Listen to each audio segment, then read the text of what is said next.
The Jay Thomas Show. Sirius 108 and XM 139.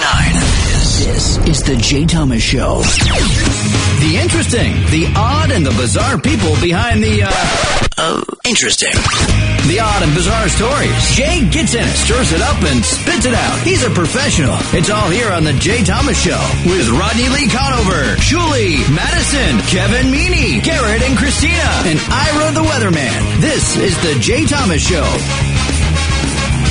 Well, I just heard Cavino and Rich say that they were heading for Las Vegas, and I just got back. In fact, I guess because of all the crazy weather you've been having back east, my plane was canceled because it didn't come in from back east and all this stuff, so I was forced to stay an extra night in Las Vegas. But I went to that this club called Pure. You know that? You ever heard of it? Pure. What hotel? It's in. I think it's in Caesar's Palace. Yeah, Caesar's Palace. Pure. Is that right? Caesar's Palace? I think so. Not sure. Yeah. So they give us this incredible outdoor seat, this room, you know. They usher us in there. And then someone tells me that the table costs $500. Just the table, just to sit there. Before you bet. No. This is a nightclub. Oh, this is just to go upstairs and the security guards take us and I'm with these 2 or 3 guys and they're big gamblers, and the next thing you know, we're at a $500 table, right?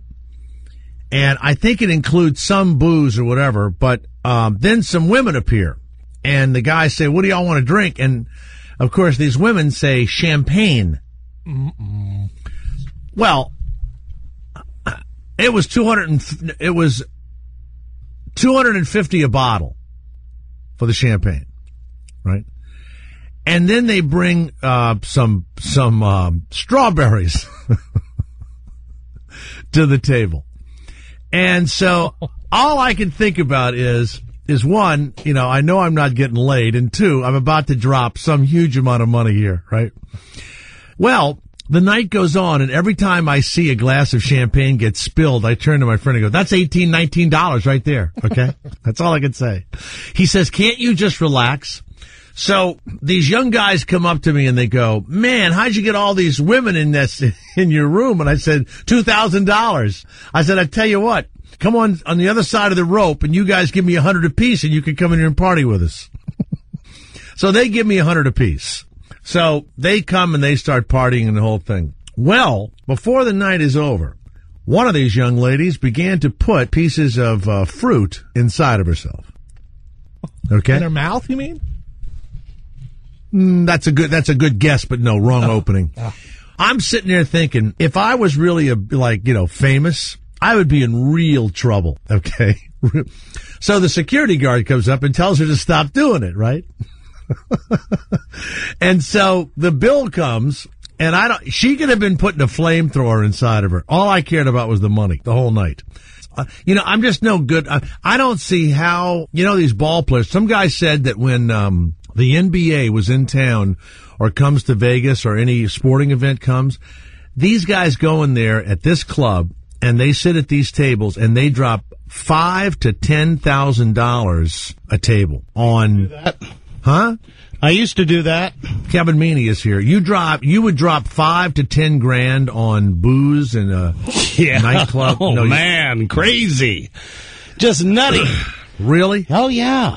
I wouldn't. It ruined the night for me. The money ruined the night. No, I was a nut. Crazy? No, not me. And there was no drugs. I actually never did that. I never did that. There were no drugs. And what the women get out of it, apparently, that I can remember. I mean, I blacked out a few times. What the women get out of this, from what I can see, is they have no intention of screwing you, right, or sleeping with anybody. They want the champagne and they want the dancing, and it's a weird motivation. Christina, it's a weird motivation. I was always for the dancing. I'm sure you were. I danced too. I love to dance. Christina is peeing? Yes. You just had 400 or 500 guys that swerve their trucks. just with that image. Why? alone. Just because of she's squatting? You just imagine her squatting. That's right. So Yeah. this show has started off pretty much exactly like it ended last week. What happened yesterday? I tuned in and it was. I was trying to get out of Vegas, and apparently you guys have terrible weather back east, and it goes all the way into the south or something. Yeah. So the planes were, one plane had mechanical trouble, and then there weren't any more planes. And I tried to get on another one. The guy says, well, sorry, but the planes aren't coming from the east, so we don't have any inventory. So you told them who you were. No. You didn't tell them who you were. No, they gave me had- another ticket for later last night, and I went back to the casino and won most of my money back. What yesterday. about your fans who were trying to tune into the Jay Thomas Show? They heard what's called the history of Jay Thomas.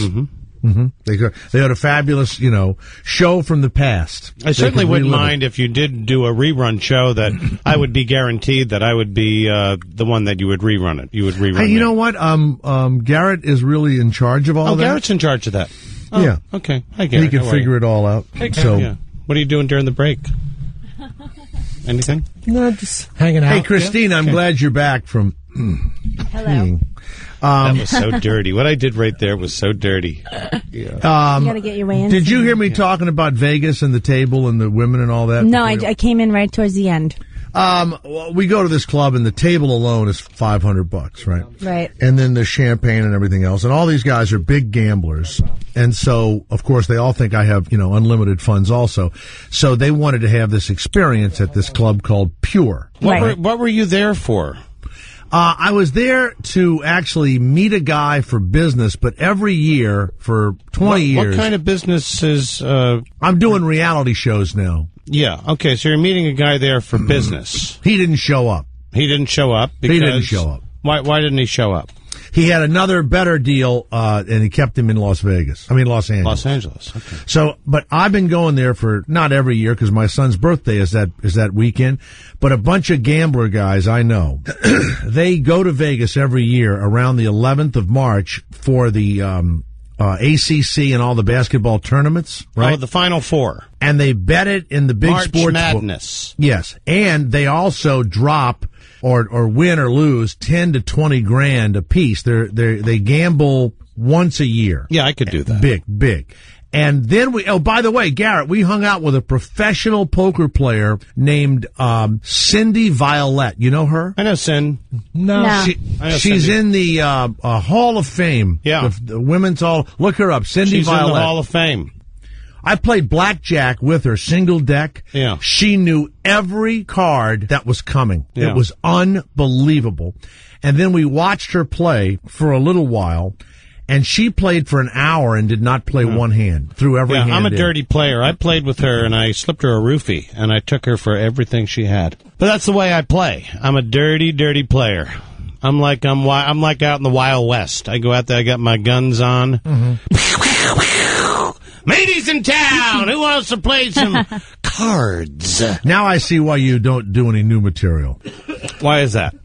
Because if this is it, then I would develop That's something. fun stuff. Imagine me coming in with my guns on. Yeah. So we all played all that, and then we went to this club, Pure, and here's my question for Christina. Yeah. These women who they acted like they were going to do all kind of stuff to everybody. Well, and they drank $250 bottles of champagne, and they danced, and they rubbed themselves, on each other, and everything else. And as I'm sitting there, I knew nothing was going to happen, right? Wait, how old were these women? I'm sorry. Probably from 35 to 25, something like that. There was like 4 or 5 of them. Okay. And they had a fabulous time, and of course gave everybody a great show and had a lot of fun. And then the guys start hitting on them and all, and they leave. And I'm sitting there going, is that a lot of fun for a woman to go dancing and to drink and eat guys' food and incredible booze? And do they think, well, screw it, we gave them a good time, Some women do. Yes. But I mean, they weren't bad people. They had a great time. But my buddies were all hitting, and I said, nothing's going to happen. They're there to make money. No, their objective is to make money. No, but they weren't hookers. They're just regular people. They were glad to be in the club. And Did they were anybody glad, tip them? No, No, you didn't tip They them. were just their regular patrons, and then they came into this private room where we were that cost $500. Security guard is at every door. There's like 10 rooms, and there's a security guard at every door of these rooms. Why is there a security guard at every I don't door? know. I don't know. You try to explain this to your wife? No. No. So you don't sit down and tell her, well, I was at this club Pure and, no. you know, and... No. No. Because these are the questions that she would be asking you. No. It's kind of like spring break mentality. That's what I can relate it to, Jay. Yeah. Yes, you go out there and you have you have a motive, and the motive is to have a good time. Have a good time. Every guy in the club. Time. Here's the weirdest thing. Every guy in the club could care less about the dancing, except the gay guys, I'm sure. The dancing, the spending of the money and all that. They think that something might happen for them. Right. Right. The women are there for exactly the opposite. That they have no intention of letting anything happen unless they feel like it or something, spectacular. I could never get into that. I never understood that. I'd be more interested in the guy getting horny opposed to I think there's the girl. a term for it. It's called cock tease. And let me tell you something else. Oh. They are all Right. they're all over Me? each other. Am I a cock tease? Is that what you're saying? The women are all over each other. Yes, because All that's over each safe. Yeah. I've And they never are. personally. I think I missed the boat on hooking up with my friends. I've never done that. Well, then some of the But some girls, it's a safe bet. some of the condiments went inside of a couple of the women. I was saying that Oh. What kind they of started a condiment? doing like little fruit pieces of fruit, Not a ketchup bottle. and the security guard got very upset. Very What upset. kind of fruit? Cherries, strawberries. right? And you know what I Strawberries. kept thinking? I bet those are two. I bet those are strawberries. Garrett, I kept saying, I bet those are $2 a piece. I said to one woman, don't ruin that strawberry. I was going to eat it. Yeah. No, I would never. No. What would I say? And my other buddy. Was anybody wanting the strawberry?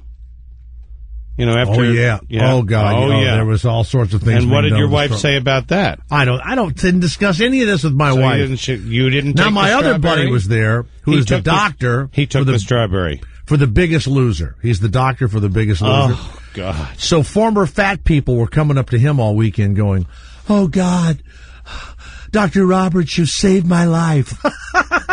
Yeah.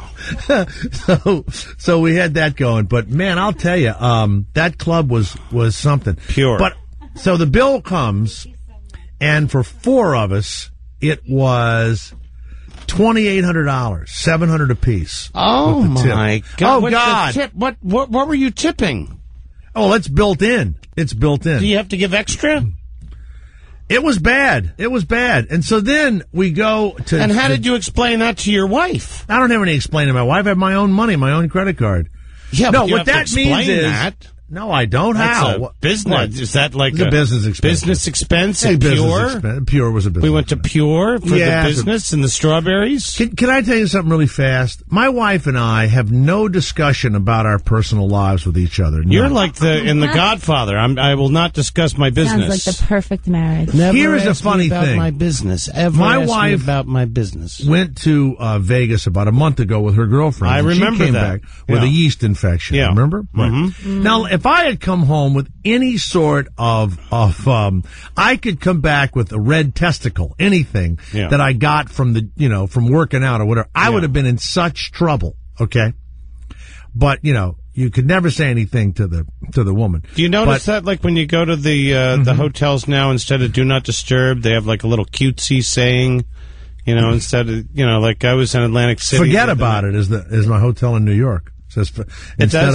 It says it's at the Lowe's at the Parker Meridian. It Forget says, about it. Forget Says about on the it. Belt I like Parkway that. too. It says forget In about Atlantic it. City, I had one that said "all tied up."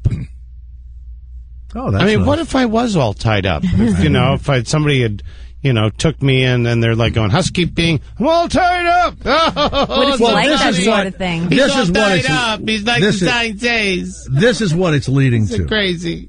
if I was famous, then one of these women could have, called the newspaper or whatever and said he was at the club. And Eddie LeBeck. Whatever, but I'm not. So it doesn't Eddie make any difference. LeBeck. Meanwhile, the woman who slept with Charlie Sheen and his wife is telling everybody who will listen that she was sleeping with both of them and doing drugs with both of them.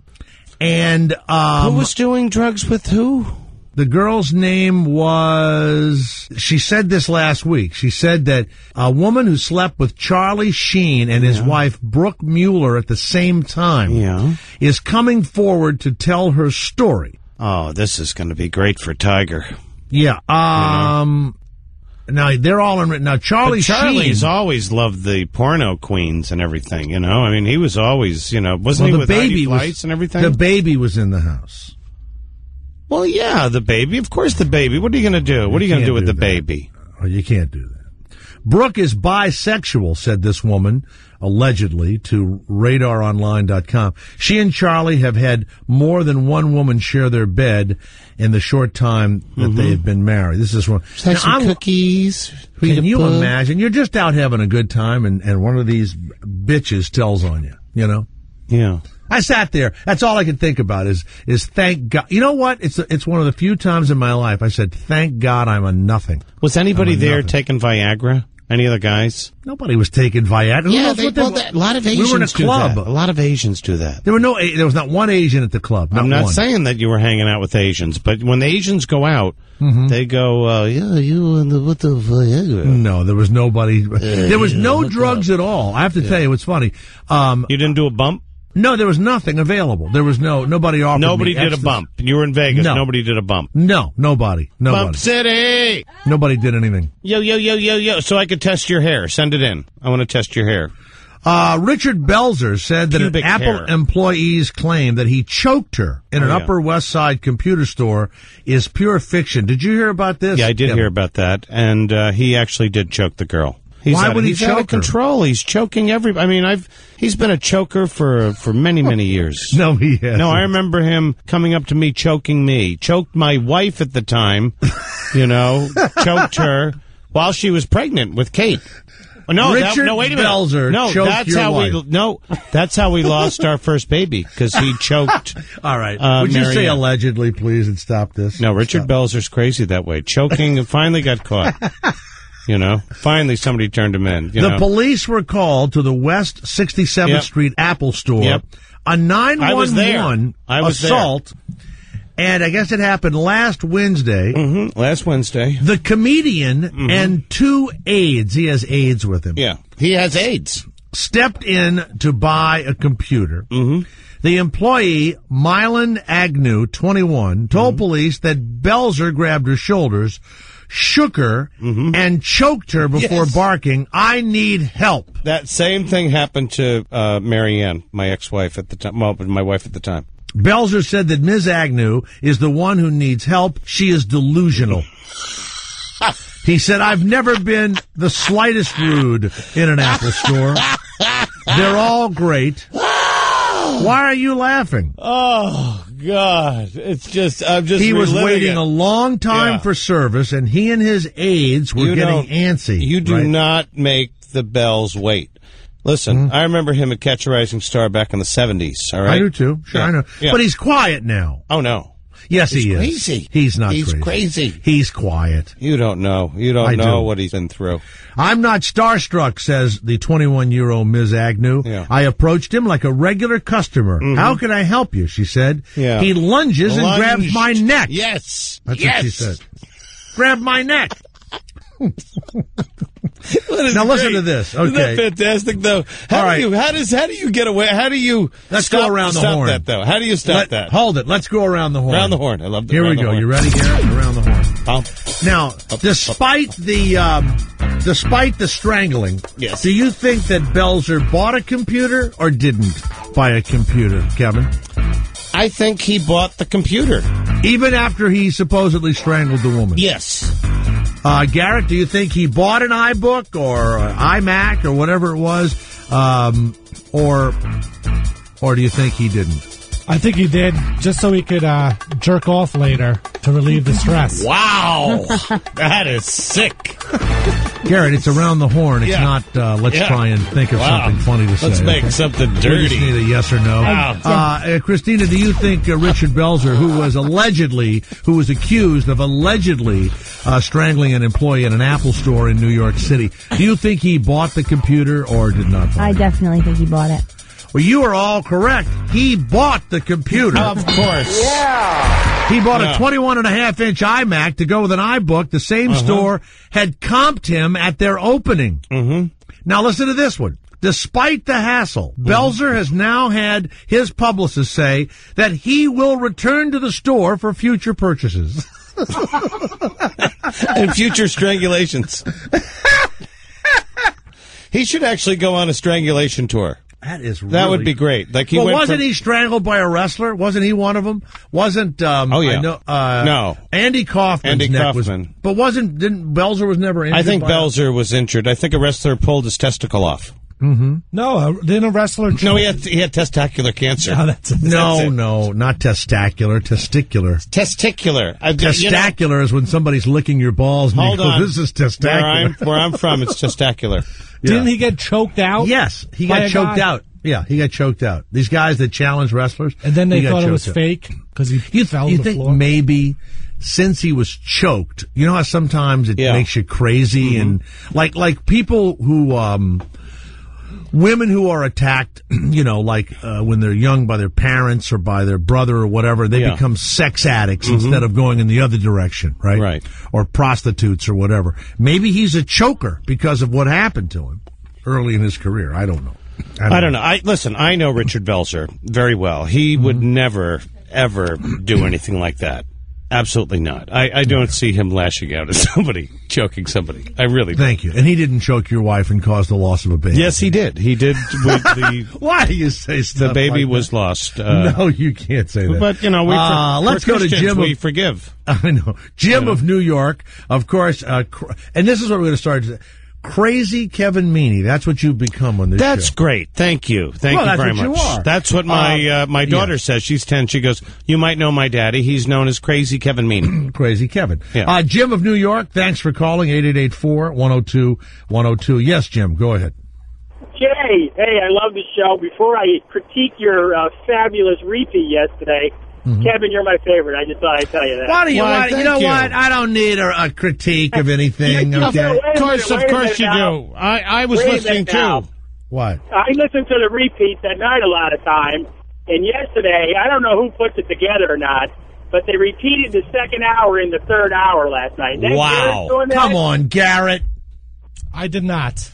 How did that happen? Also, Jay, do you think you're Howard Stern? What's with this taking all this time off? Come on. Lately, you've been taking all right, can I tell you something? Can I be honest with you? Since January the 3rd, when we came back, you ready? Oh, don't give me your January, hold it. February, and almost all of March, I've taken 3 days off, you asshole. Well, hey, that's what do you not think true. You got a pay cut for? 3 days. Not true, because you've had like President's Day off and all that. Yeah, well, but those are national holidays when I have to go and worship at a house of worship. And what about your jury duty and all of that? No, 3 days I took off. Oh, please. Do you know how much vacation I get? You know how much in the first hour, Jay, in that first hour, that was a repeat that you did like last week on last Thursday's repeat. You took last Thursday. Come on, Garrett. What is going on? What is he saying? He said it's a repeat from a repeat of last week. The first hour, you played that last week, too, and it was from like the week before with last Come on. This is embarrassing. This is going to cause me not to want to take off ever again. He's completely wrong. It's because of Jay. Thank God somebody's calling in, because it's pathetic.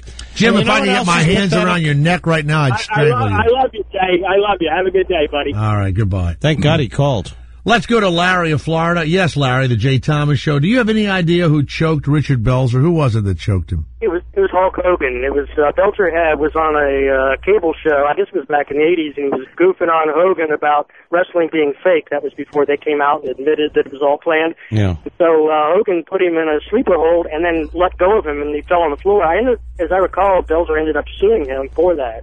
I think Belzer weighed like $140 all wet, and Hogan's about 305 at the time. Yeah. If you go online, I think they have that. That was the funniest thing because he is out cold. Out. Yeah. And he's like a little rag doll in Hulk's arms. Oh. Now, when you watch it, Kevin, try not to get a hard on. Now, please. That is uncalled for. That is just childish. Thank you, Larry of Florida. 10th grade humor. A woman has sued the movie Couples Retreat for $10 million. Good her for name her. is Irina Krupnik. Irina Krupnik. Okay, now, in the movie, which I did not see and not many others saw This either. is Vince Vaughn and Terry... and Jon Favreau, who is a really good director and writer and all that stuff. He did Iron Man. He directed Iron Man. He wrote Swingers and all that. Who plays a fat guy who can't, his wife won't do anything with him. Mm-hmm. He pleasures himself to this, picture in Bora Bora at this resort. Mm-hmm. The woman in the picture is a Russian woman. Yes. And she had taken this picture 10 years ago for one of these, photography companies, these photo companies. And she is suing him for $10 million because she says she didn't want her picture used for an overweight, unhappily married male character to masturbate to while his wife was in the washroom. No, I have pictures for that guy if he wants them to masturbate to. What does the word desiccated mean? D-E-S-I-C-C-A-T-E. I know desecrate is a... No, not crate. Desiccated. Desiccate. I guess that's actually spewing. A much older, That's a splunge. desiccated character. To dry out thoroughly. What's that? To dry out thoroughly. To That's preserve. what it means? Mm-hmm. D-E-S-I-C-C-A-T-E-D. No, D-E-S-I-C-C-A-T-E-D. Yeah. A much older, desiccated character. He was dried out? To dry out thoroughly or to preserve by removing the moisture. Yeah. To wring it out. Or in the state of extreme dryness or the process of extreme drying. Yeah. That is why. Have you ever heard of a desiccated vagina? Krupnik was That's not a very, amused to very find dry herself vagina. So being that's used by extremely Jon dry. Favreau's much older, You know whose vagina desiccated character. Who's had the very dry desiccated vagina? Mm-hmm. Sandpaper Annie. Ms. Krupnik's lawyer, Tom Mulaney, said that the movie makers of NBC Universal I just passed out. should have found somebody who wanted to be the object of Jon Favreau's masturbation. Now, can you imagine that casting call? How about the casting call for Sandpaper Annie? They're making the movie. That would be great. We're casting for Sandpaper You say Annie. stuff that's so stupid. That doesn't mean anything. It's stupid. You don't remember that joke when you were a kid, Sandpaper Annie? No. There was a sandpaper. Do you remember that, Garrett? Sandpaper No. Annie? No? Sorry. She was remembers that. she was a gal that her vagina was like sandpaper. So somebody probably remembers that joke, and I'd love for them Nobody to call remembers it. Of course they remember sand. It's everybody's adolescence. Maybe They grew up Nipsey with- Russell's listening. No, they grew up with Sandpaper Annie. And the great thing was, if they did, they should do a movie on Sandpaper Annie. Maybe that's how I get into the movie business. I'm going to raise money for my new epic picture, Sandpaper Annie. She slept with Pine Tree Billy, and his penis was smaller afterwards. Oh! Hey, by the way, I want to find Pine Tree out. Billy. We're gonna go on the reason why we're gonna take a break is you got to find out if this was a rerun from last week. Yeah. It already reran. Yeah, that's And the crazy. last hour ran. I mean, that's screwed up. That's It bullshit, wasn't. man. That's bullshit. I already checked the hours. I checked Really? the log, and they're all different hours. Oh, I'm sure the people of you know what it's like. It's like when the guy that murdered supposedly murdered JFK? Lindbergh's baby. Oh, Lindbergh's baby. At his job, he didn't do it. They fixed all the time cards and everything to look like he did it. So I know all about conspiracies, Garrett. Yeah. All right. We'll have a guest coming up who's been with us before. He had already tried to commit suicide, and today he may try to do it again. Fantastic. Stay where you are. A former suicide, a guy that tried to commit suicide. I'll have him kill himself. That'd be great. But That's how you get what- in the paper. After what happens today, he may be so depressed that he will try it again. Stay where you are. Ass clown. That chair you're in? 10 grand.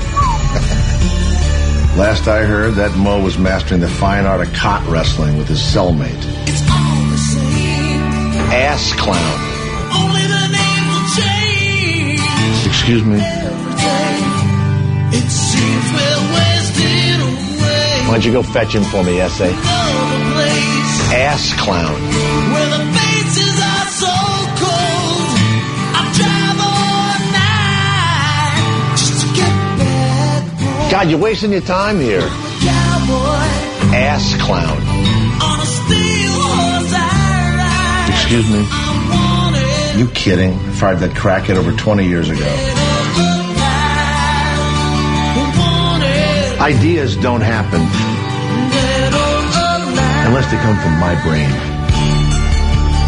Who in this room owns a multi-million-dollar empire? Please, someone in the family does well, we all do well. This has nothing to do with me. Sometimes I sleep, Ass clown. sometimes it's not complete. That's me. I create everything. Always go the same way. I'm a cowboy The jealous loser that I kicked to the curb. on a steel horse I ride. I want it. Ass clown.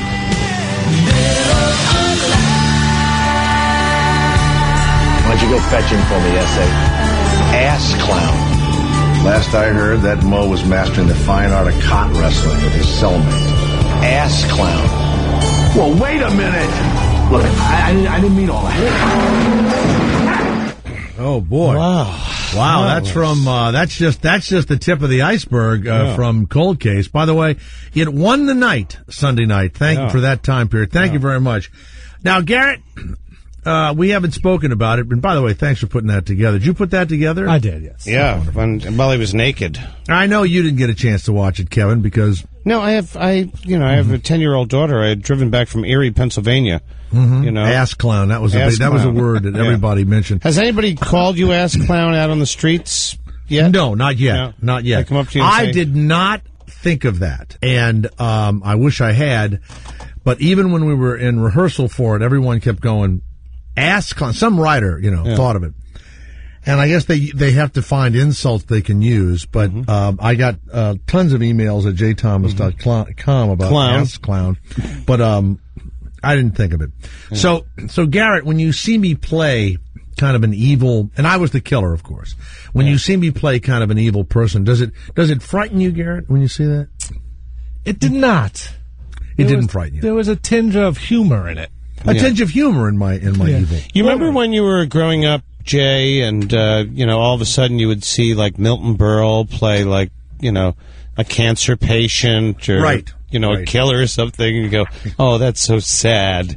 He used to be so funny, and now he's playing a cancer patient or a killer or something. Or Lucille Ball, she was like a homeless woman. That's right. Oh, she was great. She gets the Emmy. She's the homeless woman. Sandpaper. So you Sally. think it's a come down? It's a come down when a so-called comedic actor starts playing the evil people on. No, on I just television always, shows. I just go, God, why don't they do Sandpaper? It was Sandpaper Sally. That's my wife's name, by the way, and I want you really? to stop saying that. Wow, Sandpaper Sally. I want you to stop saying. You never that. heard that joke? No, I never heard Jim, it. Jim goes into a whorehouse with $5 and he buys the cheapest prostitute named Sandpaper Sally. As they start to have sex, Jim screams, "Ouch! Now I know why they call you Sandpaper Sally." Sally scoots out of the room. 5 minutes later, she came back and Jim attempts sex once again. "What the hell happened?" asked Jim. "That was the best sex I ever had." Sally replies, "Oh, I just picked my scabs." Oh, my God. Oh, my God. Oh, Jesus, that's awful. Oh, my God, I'm going to pass out. That is the worst. That is the worst thing I've ever heard. Oh, isn't that horrible? Oh, God. And that's when I put in Sandpaper Annie. Sandpaper Sally comes up. Sandpaper Annie was never as dirty as Sandpaper Sally. That's why she's going to have her own movie. Sandpaper Annie she was a good girl. Speaking of whores, Sam, I'm glad you went right into that. The mistress of former Democratic presidential candidate Johnny Edwards, that's what she calls him. Johnny, come on down, Johnny. You've got to get GQ magazine. Oh, I saw the. I heard all about it. She's a mom, and she only wears a shirt with no pants on, and all the. Now, her real name is Lisa Druck. Is her real name Lisa Druck? Yeah, she changed her name to Riley Rielle Hunter. Okay, yeah. I like Riley Hunter better than Lisa Druck. Well, she's completely nuts, completely insane, in my estimation. And she now has this poor 2-year-old daughter, and she says that she is now helping Johnny Edwards, she keeps calling him Johnny, to live a life of truth, and that they will remain in love until death do us part. And she thinks that as soon as this all blows over, he is going to marry her, all right? And she said she was disappointed that he wanted her to have an abortion. But she understood, because the timing was all wrong. Yeah. Well, he was running for president, he was married, his wife's dying of cancer. But timing's all wrong. See? But she says that the wife, Elizabeth, even though she's ill, a raving bitch, and that if he ever went to her with any of his, normal problems that a man would turn to his wife, she would pummel him. I guess, I don't know if she meant physically or mentally or whatever. She would kind of like do a tiger beatdown, like destroy him. Ellen did. Elin. Elin. No, I don't think means strike him, but probably, mentally destroy him. No, she was, I heard that, what's her name? Elizabeth. She would do they call it an Elizabethan beatdown. Elizabethan beatdown. Now, Jay McInerney, who wrote Bright Lights, Big City, dated, I guess, Riley Hunter, for quite a while, and when she was younger. And also Jeff Goldblum. She was Lisa Druck back then.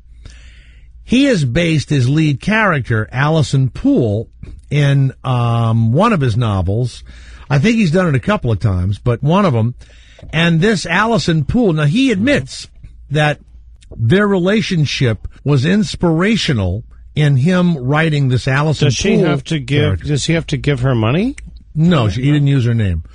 And he said that the reason why he did this is because she and her friends were he was excited and appalled by their behavior. An ostensibly jaded, sexually voracious young woman in his novel Story of My Life. What does ostensibly mean? Like, supposedly? Rielle is her name? Murray, Riley? Blue, ostensibly. Today is ostensibly. Rielle Hunter is what she heard. Rielle Hunter, stand up, please, Rielle. Right. You got knocked up by a presidential candidate, didn't you? In the movie, a horse that Allison Poole loved was poisoned by her father. Now, this is from the book. This is Allison Poole. I love that horse. When he was poisoned, I went into shock. They kept me on tranquilizers for a week. There was an investigation, but nothing came of it. The insurance company paid off in full, but I quit riding.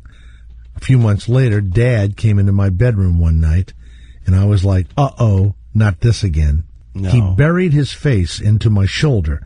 His cheek was wet, and he smelled of booze. I'm sorry about the horse, he said. Tell me you forgive me. Oh, yeah. He muttered something about business.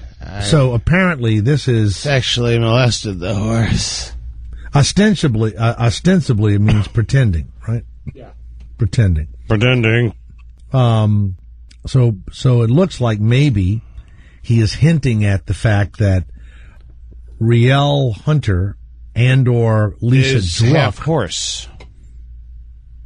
or has been banged by Is her that what you're daddy. saying? Might have been banged by her daddy. She was sexually molested by a horse, and that's why he killed the horse? No, he wanted the money for the horse. He wanted you the know money? what? You must have been very bad in English lit, when they asked you to. You didn't know what ostensibly meant. Well, it doesn't even sound right. It's like the retard show. Hey, what's ostensibly mean? You're Jay Thomas. Give us a number. I forget it. Anyway, give us a call. So somebody got the number. Find out. We're trying to figure out what ostensibly means today. I think, and I want to be honest with you, and I mean this. I think you've been drinking today. That's my call. No, I should be drinking. You Let me tell are you. drunk. I know. I feel drunk. I just got done doing a senior show.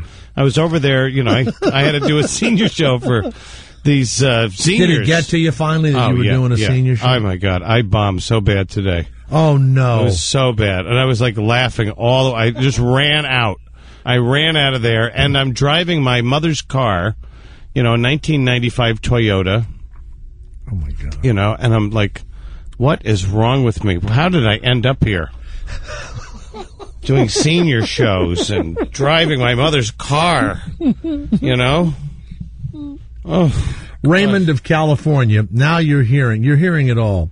He made fun of me he thought I was like I'm like an old beat up actor now with the final, you're just stuck on these crummy detective shows. Yeah.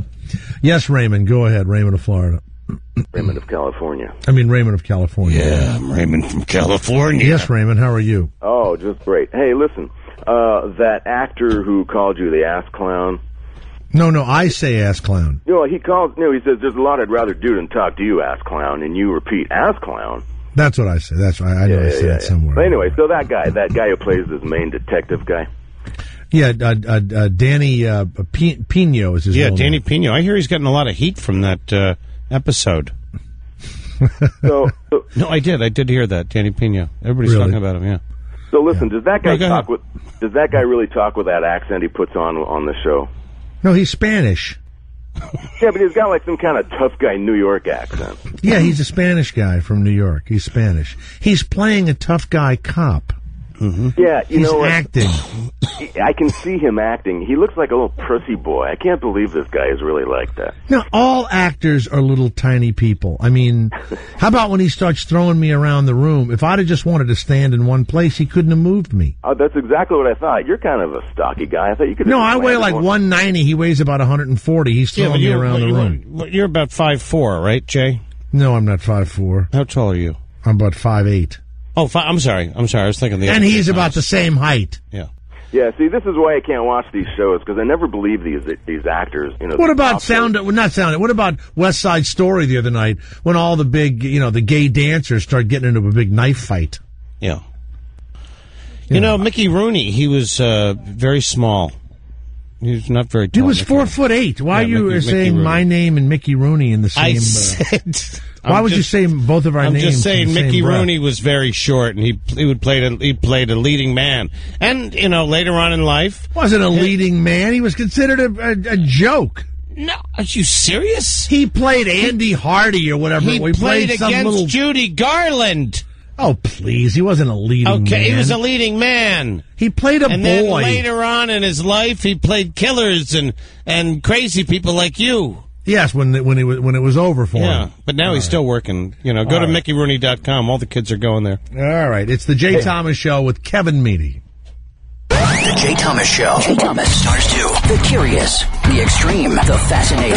Jay Thomas. On Stars 2. Sirius 108 XM 139. And on the Sirius XM iPhone and BlackBerry app. Join Sirius XM's Raw Dog Comedy Uncensored this St. Patrick's Day for the Irish Comedy Tour's Irish Comedian Countdown. Irish folks, where are you guys at? Buy a blog. We'll have wall-to-wall Irish comics like Dennis Leary, Brian Regan, and Tommy Tiernan. Now, the Irish can leave because it's roasting. Plus, an exclusive musical appearance by the Irish Comedy Tour. And we'll send Steve out to the street to bring you the oldest, biggest, and best St. Pat's Day parade in the world from New York City. It's an uncensored St. Patrick's Day all day Wednesday on Raw Dog Comedy Uncensored, Sirius 104. Dublin's at night. Stars 2 gets tech, too. Gentlemen, we're about to witness the greatest miracle of the machine age. It's tomorrow's hottest tech trends today with Into Tomorrow's Dave Graveline. Look, Ma, no controller. A lot of talk here at the Game Developers Conference in San Francisco this week about some of the newest in the gaming biz.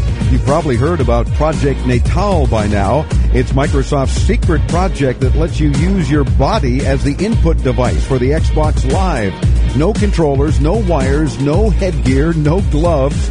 Well, I got to spend some hands-on time with Microsoft's Ricochet running on Project Natal. I gotta say that it's an impressive piece of work.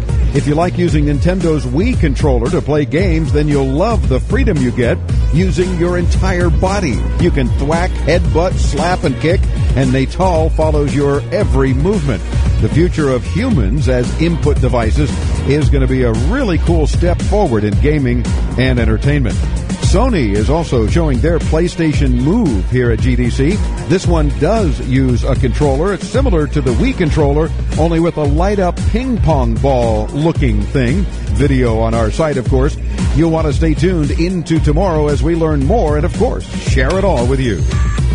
Get more of Into Tomorrow with Dave Graveline every Saturday starting at 9 p.m. East, only on Stars 2, Sirius 108 XM 139. The Jay Thomas Show. It's the afternoon show. Stars 2. Shuli will be here as we welcome a woman who says she can tell you about your love life by the numbers in your birthday. Love by the Numbers lady is coming up. The guy from American Pickers, one of the guys that you watch on TV, and I'm gay, his place says. It's the afternoon show on Stars 2, weekdays 3 p.m. East, Sirius 108 and XM 139. Jay Thomas, the afternoon drive show on Stars 2. Jay Thomas. Jay Thomas. Jay Thomas. Stars 2. Stars 2. Jay Thomas. Sirius 108 XM 139 and on the Sirius XM iPhone and BlackBerry app.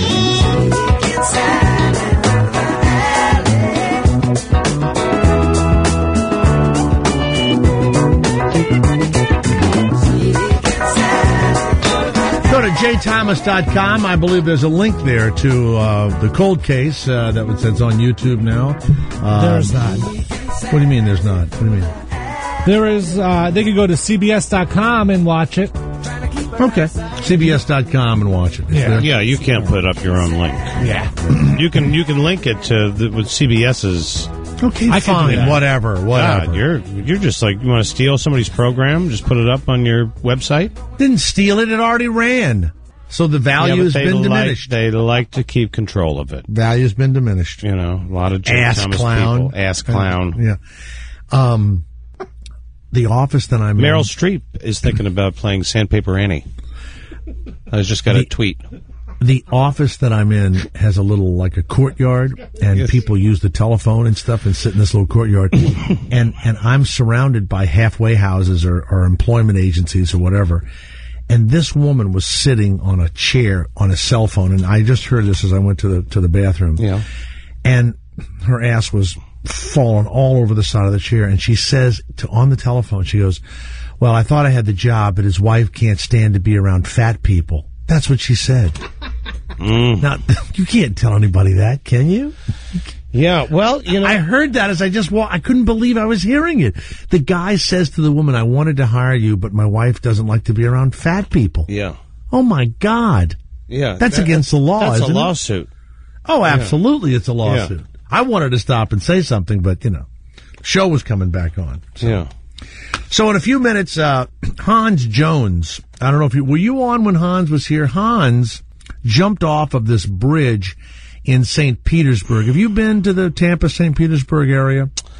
Yes, I've been to Tampa, St. Petersburg. The Sunshine Skyway Bridge is about 200 feet in the air, and he jumped to certain death, was what people thought, in of course, the tropical blue waters of Tampa Bay. And he lived, actually, and was saved. His spleen was burst, his lung collapsed, ribs broken. He broke the C7 vertebra in his neck, and he was glad he was alive. And then Coast Guard boats went to look for the body, and believe it or not, he was sitting on some rocks nearby, naked. All of your clothes come off when you jump to commit suicide. Yes. He was on here before.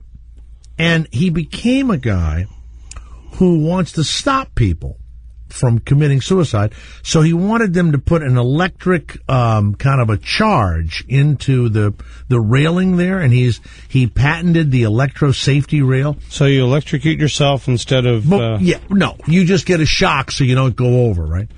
Well, the patent is going to run out, and they're not going to put it on the bridge. No. Okay. Yes, and so I wanted to have him back on because he has spent...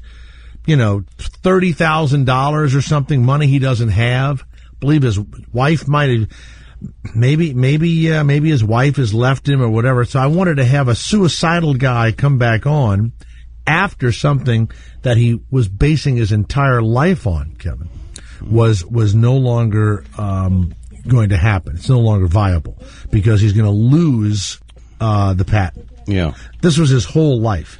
He smokes, by the way, a pack of Pall Malls every day. Okay, that's not bad. Smokes a pack. Doesn't have a driver's license.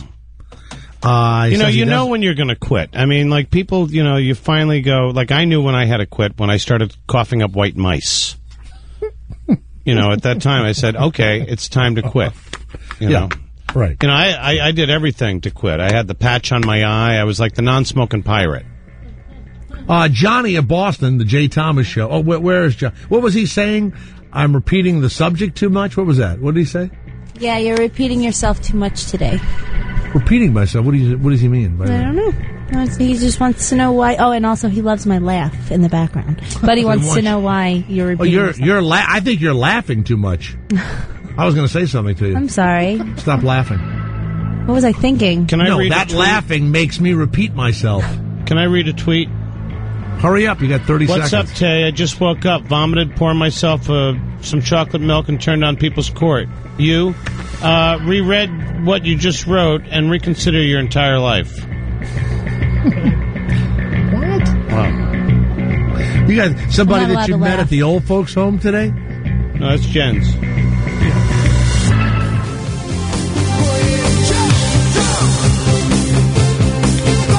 Trying to call Hans Jones, the inventor of the electro safety rail, the man that tried to kill himself. Christina, you're having trouble getting in touch with him? I'm on the phone with them right now. I thought he jumped. I thought you said he didn't kill himself. I don't know yet. He hasn't reached the phone yet. He hasn't reached it, so he could be dead. So the phone's just ringing away. Jay, I'm going to be at the Springfield Symphony Hall this Friday in Springfield, Massachusetts. Well, that'll give you a chance to get over, apparently, the unfortunate experience you had today at the old folks' home. No, I have 3 more shows with the old folks tomorrow. I have 3 shows tomorrow with the old folks. And they wheel them in with the wheelchairs and the whole thing? And one guy was there with oxygen today. He had the oxygen. He had the tank. He had the wheelchair. And then they'd wheel him out and he'd have a cigarette, And... sometimes you kill, and sometimes... I was afraid once I had killed somebody because they were asleep.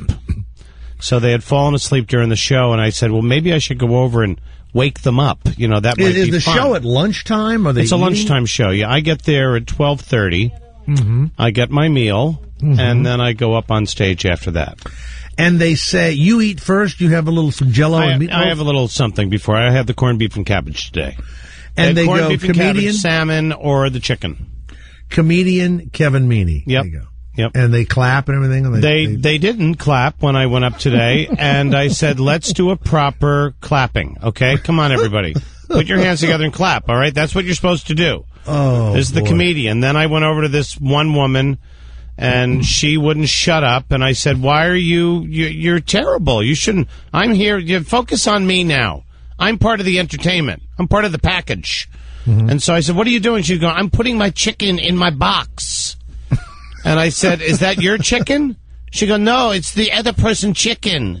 And I go, who are you bringing that home for? My husband. I go, you're bringing somebody else's dirty chicken home to your husband, Now, did that get any laughs at all? That did. I said, that's how bad the economy is, Mm-hmm. Of course, she's out of her mind. There's no husband at home for the chicken, right? No, she had killed probably husband's gone. When you said she was putting the chicken in her box, I thought maybe you were playing the nightclub I was at in Las Vegas.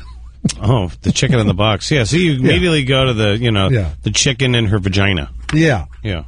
What do you, Hans like Jones, when you talk to your wife about chicken, is that what you're saying? No. You know what?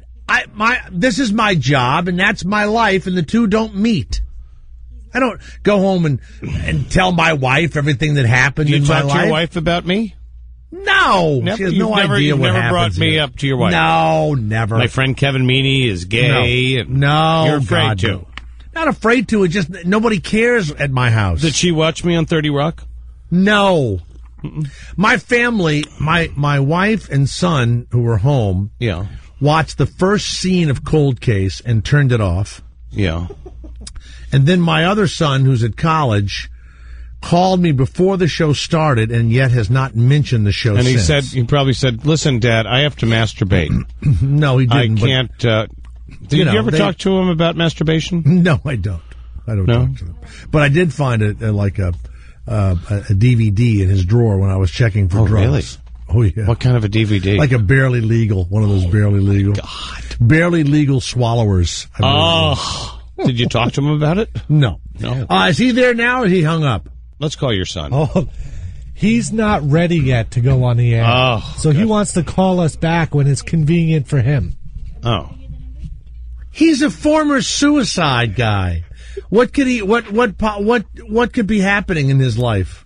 He hasn't smoked a half a pack of cigarettes yet, so he has to catch up. So he needs to smoke more cigarettes before he comes. Did he say that really? Maybe he did. To be on right now, so can I give you this number and you can put him on? Yeah. Put him on the air. What? It's going to take 10 minutes. Yeah. Here. Okay, hold on. Here we go. Good God. Oh, God. This is Hans. Okay, hold on, please. It's like Kevin Bacon. Okay, hold on. Go. Hans. Jay. What's the matter with you today? We want to. Kevin Meaney is here. We wanted to have you back on and make sure you didn't commit suicide because your electro safety rail system. I've made it a few years now, so. Yeah. Now, why aren't you ready for the interview? I don't quite understand this. I like to talk with my Bluetooth, and I had to, for some reason, we weren't going through. It wasn't, I was having a little technology. Yeah. It's a pain in the ass. So you're on your handheld unit now? No, I'm talking on the cell phone. Yeah. But, it doesn't matter. So, how you been doing? I'm good. That's Kevin Meaney who's with me today. Kevin is a famous old folks home comedian. Yeah, I do. I used to work with Van Johnson. You remember him with the Red Sox? No, sir. Okay. No, he wouldn't know. Remember Milton Berle when he used to do, he'd play like a killer or somebody with cancer? Mork and Mindy? Yeah, Mork and Mindy. I think he played somebody with cancer on Mork and Mindy. Hans Jones. Is it Hans or Hans? What do people call you? Hans Jones. He was so depressed. He'd gotten divorced. Things were going badly. And you go over it again. You drove up to the what is it? The Skyview Bridge. What's the bridge called? Well, it's the Skyway Bridge, I have interest in altering this bridge a little bit.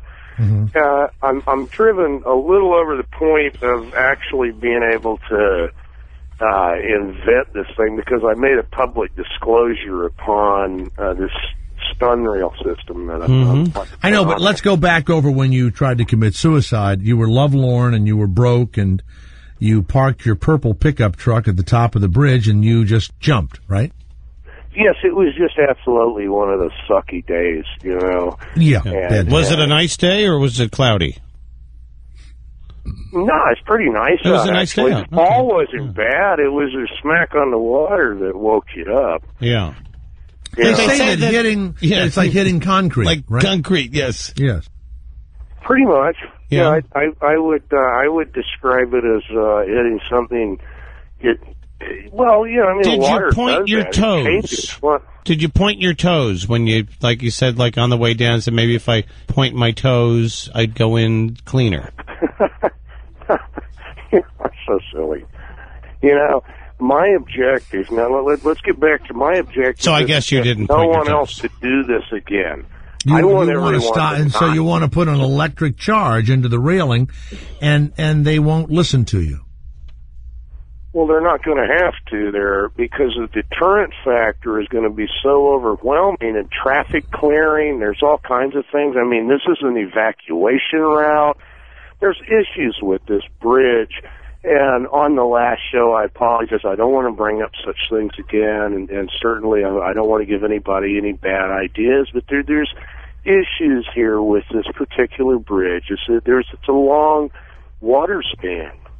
How many people have died? You know, I jumped off that bridge, and you know, Jay, the thing that really pissed me off the most. What? I found out that the greatest pig hunting in Florida, wild boar hunting, is right on the other side of that bridge, and these guys were trying to, you know, go have a barbecue. And the guys that found you? Hey, you're a hunter yourself. You The know. guys that found you were hunting pigs? No. I held up somebody going over the bridge to go down, and they were going to go pig hunting. Oh. Hey, do you know wild boars are just overrunning America right now? Oh, yeah. I know that. I think you could have a hell of a show on this one. Yeah. You know? Are they good eating, though? Well, yeah, depending on how you cook them. Yeah, how would gotta you eat it? Would you marinate them? Yourself. You have to actually have wild boar cannot be overcooked. It's too tough. Now, you've gone from your suicide to feeling badly for some guys that were trying to get over the bridge to kill wild boar. You feel badly for them. Yeah, he should. Well, this is a very important comedy show you've got going on here. You know. Yeah. Hey, Now let's get back to your forever. Your patent is running out. And No, that the filing time of the patent has essentially run out on what I've shown on the internet, but I've got a lot more to back it up. There's stuff that I haven't shown on there. I had to pull my PayPal about a month ago. I don't want anyone thinking I'm out here to rip somebody off. I'd love an engineering or a company that would deal with civil engineering. Hello? I'm listening to you. We're listening. I just made it out. You'd love an engineer. I just woke up. I'm sorry. How many people do you think have died because of the state government there in Florida's failure to install your railing? Well, wait a minute. I do not in any way want to criticize the state of Florida. Why not? They're not putting your railing in. Of course, they're killing people in Tampa, St. Pete, because they're letting people die. How many have jumped over the bridge since you told them you have this thing to stop it? How many have done it? I have this thing that it is in need of a lot of necessary development, and I will in no way. Now, the state of Florida, I don't have a beef with. Are you near the bridge now? Well, no. I mean, this is a private thing that I'm doing. Right. I know. Have you installed this electro railing around the roof of your home in case you get so depressed you try and jump off the roof of your home? Oh. Well, no, but I was thinking about installing it on these pirate ships over in Somalia, and I was going to flip it around backwards there, Jay. That's a great idea. Pirates couldn't climb on the ship. Yeah. You know, isn't that the weirdest thing? You think I was born yesterday? What the fuck do you mean I got them up on my house? Yeah, you tell him. I'm not planning on dying anytime soon, You tell him, Hans. That was a bullshit question. I thought perhaps you were so depressed that you might be considering suicide. Yeah. That's why you're back on with us. Now, all kidding aside, you know what? Wait a minute. All kidding aside, Hans, if you reversed it, this is a great idea. All the ship would have to do is throw a switch, and when the pirates got to the ship... No, they don't even have to throw a switch. Once the pirate triggers the rail... Right. Bang, they're off. How does the pirate trigger the rail? I don't care, man. Hey, if you're climbing on U.S. ships, you deserve to fucking drown. That's right. That's right. Well, that's a great idea. So now, Hans, is there any way we can help you today? I mean, you tried to commit suicide. Have you had suicidal feelings since we've spoken? No, heavens no. What about your smoking addiction? Are you going to quit smoking? Oh, God, meal. Everybody's going to get hammered by this. Yeah, I'm gotta still stop. enjoying. Just Well, stop wait a minute, Jay. I'm still enjoying my cigarettes. You're smoking But I'm right doing now, I can tell. I'm doing everything in my power to help with how I describe it with children, that you should not smoke cigarettes. I think the only way we're going to get out of cigarette in society. Would you come on my show? I'm going to do a reality show where I'm going to bring all these smokers on, and they're going to have to stay there with me and not smoke. Would you come on that show? I'm not going to be on your show. And watch you go crazy. Now, you jumped off the bridge, and you broke your vertebrae in your neck, and your clothes were blown completely off, and you were sitting... That's what it says. It says you were naked.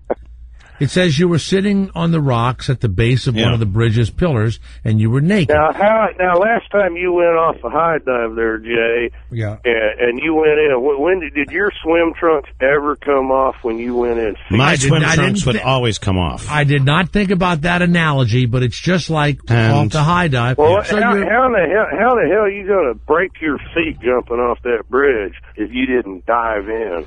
Right. But Did what you if go it's head your first neck? or feet first? Which He won't tell us if it been feet first, Jay. How think about, look at the dynamics of the injuries. How do you think I jumped off and hit that water feet first? I don't know. I'm asking a question. Well, I mean, I broke my neck and it ripped my shorts off. Oh, so you dove in. You dove in.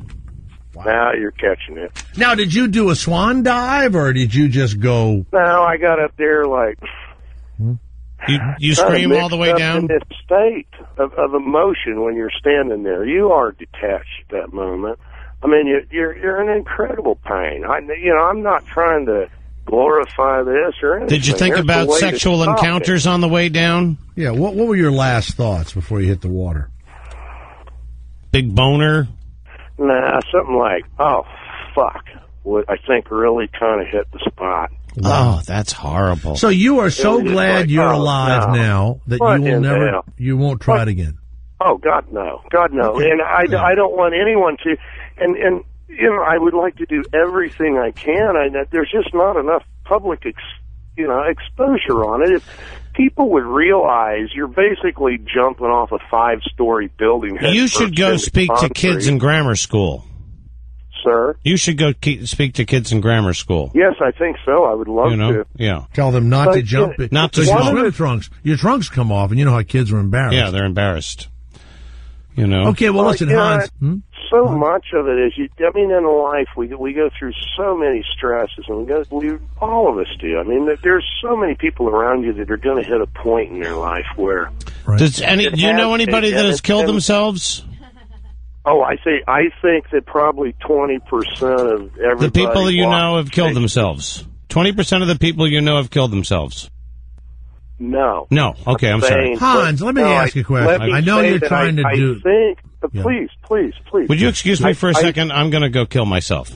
No, what I'm saying is, I mean, there were even people in the Holocaust that were locked up inside a wall that, in German prison camps, and they felt life. Now, these are normal people, Jay, that had businesses, that had lives, and had shit, and it's all of a sudden gone, and they feel these stresses. And you know what they did? They would throw themselves into the electric wires to commit suicide to escape. Well, I can understand, but I don't know now that you being in America. Is that where you got the idea?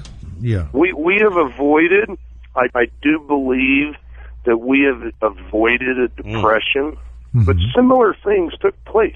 Yes, they did. All right? Black Friday. All right. Well, listen. Now, I just want to make sure that you don't try to kill yourself again.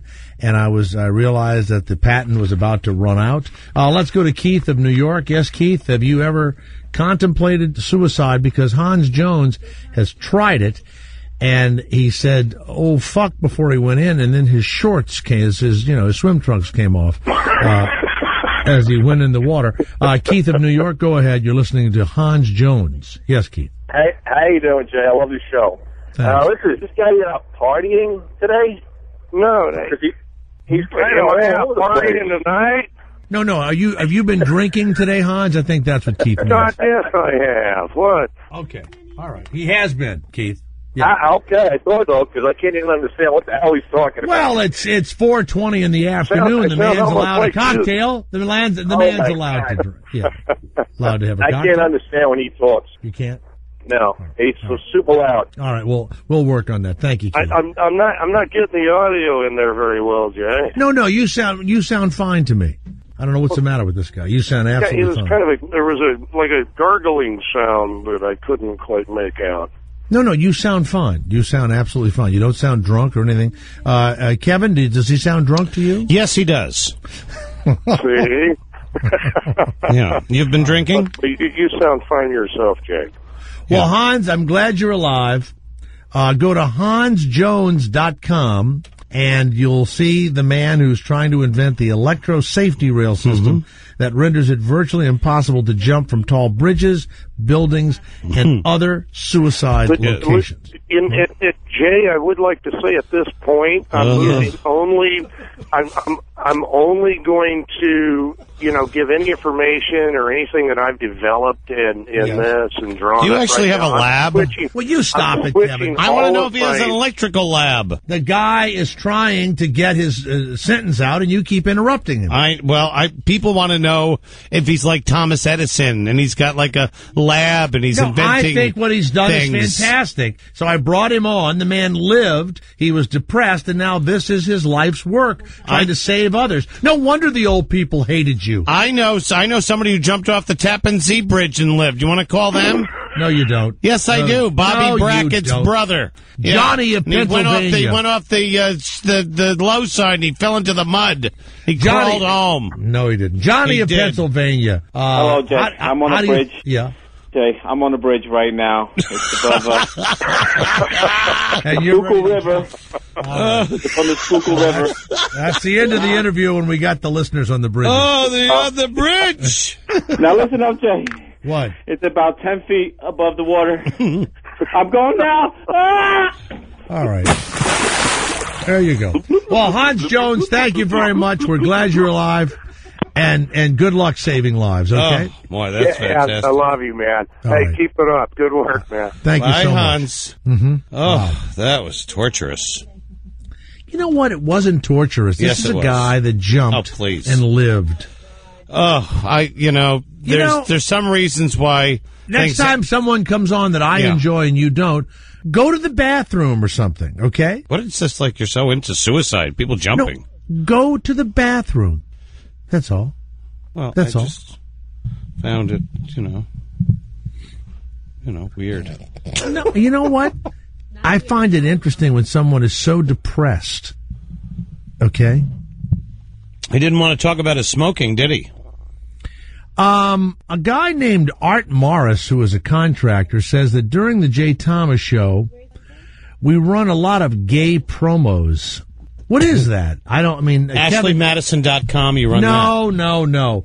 What is the gay promos that we run? I get more complaints about these What are they, Garrett? What are they? I'm not sure because I think it's just that Michael Billy stuff again. Who is Michael Billy? Is it an ad or is it a promo? No, what is it? He's the guy that stole my job at Alex Bennett's show. But what is he? What stuff is he doing that they keep running? And every time it runs, I get a stream of complaint emails. What is that?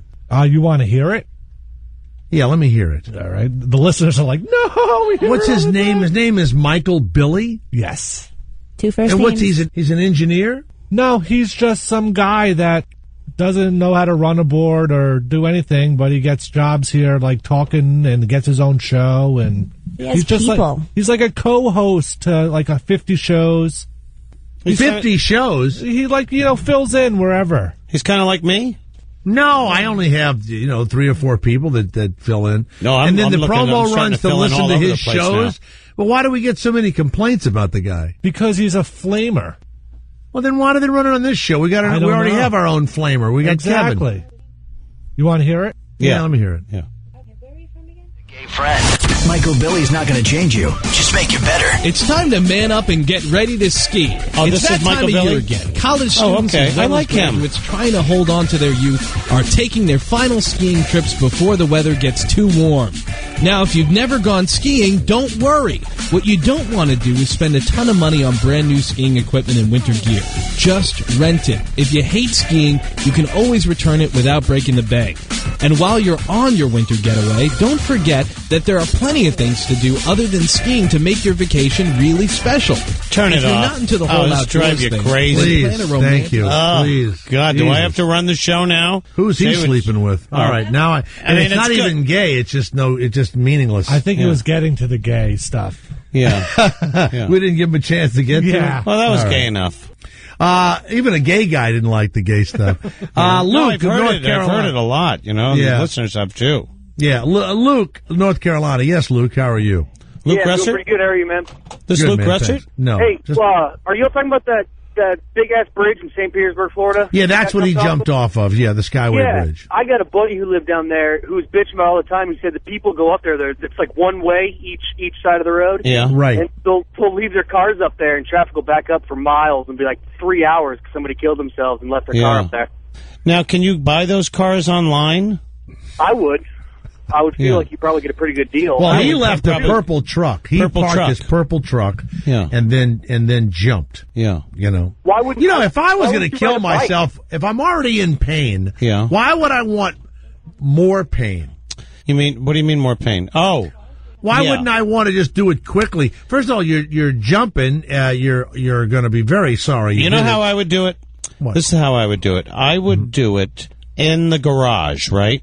Mm-hmm. Okay. And then I would call OnStar, you know, and I go, I'm in the car and I'm killing myself and I can't breathe now and you can use this for a commercial. I got one more thing too. What? Yeah. That'd be great.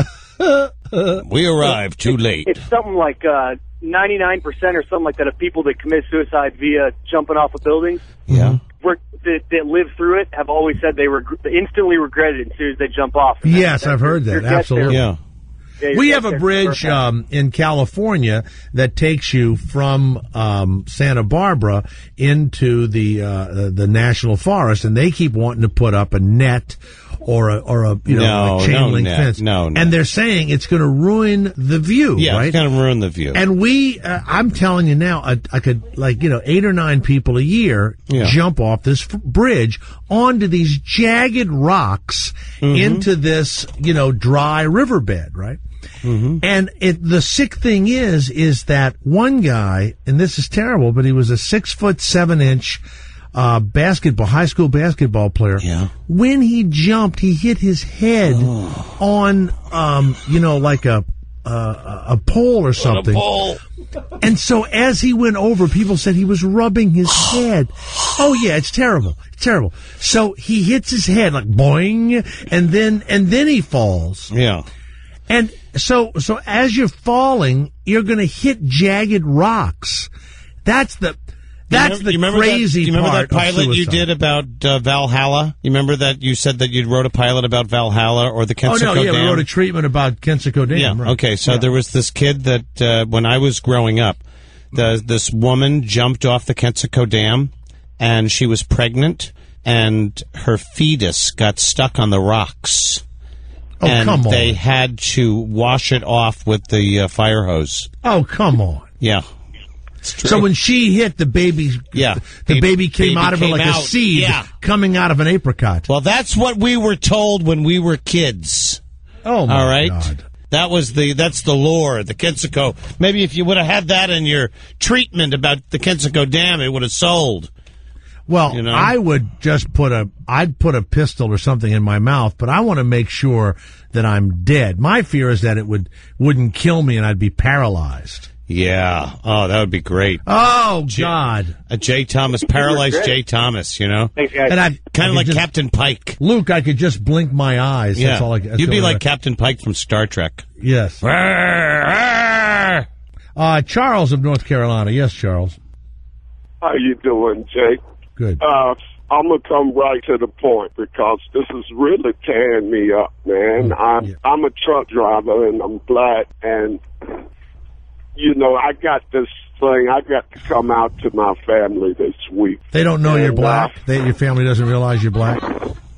Yeah, they know I'm black, but they won't think I'm black when I tell them what I got to tell them, man. All right, hold on a second, everyone. Charles, stay right there. When we come back, oh my God, Charles actually sounds upset. Stay where you are. I'll try and figure this out and come back and hear what his announcement's going to be. Stay where you are.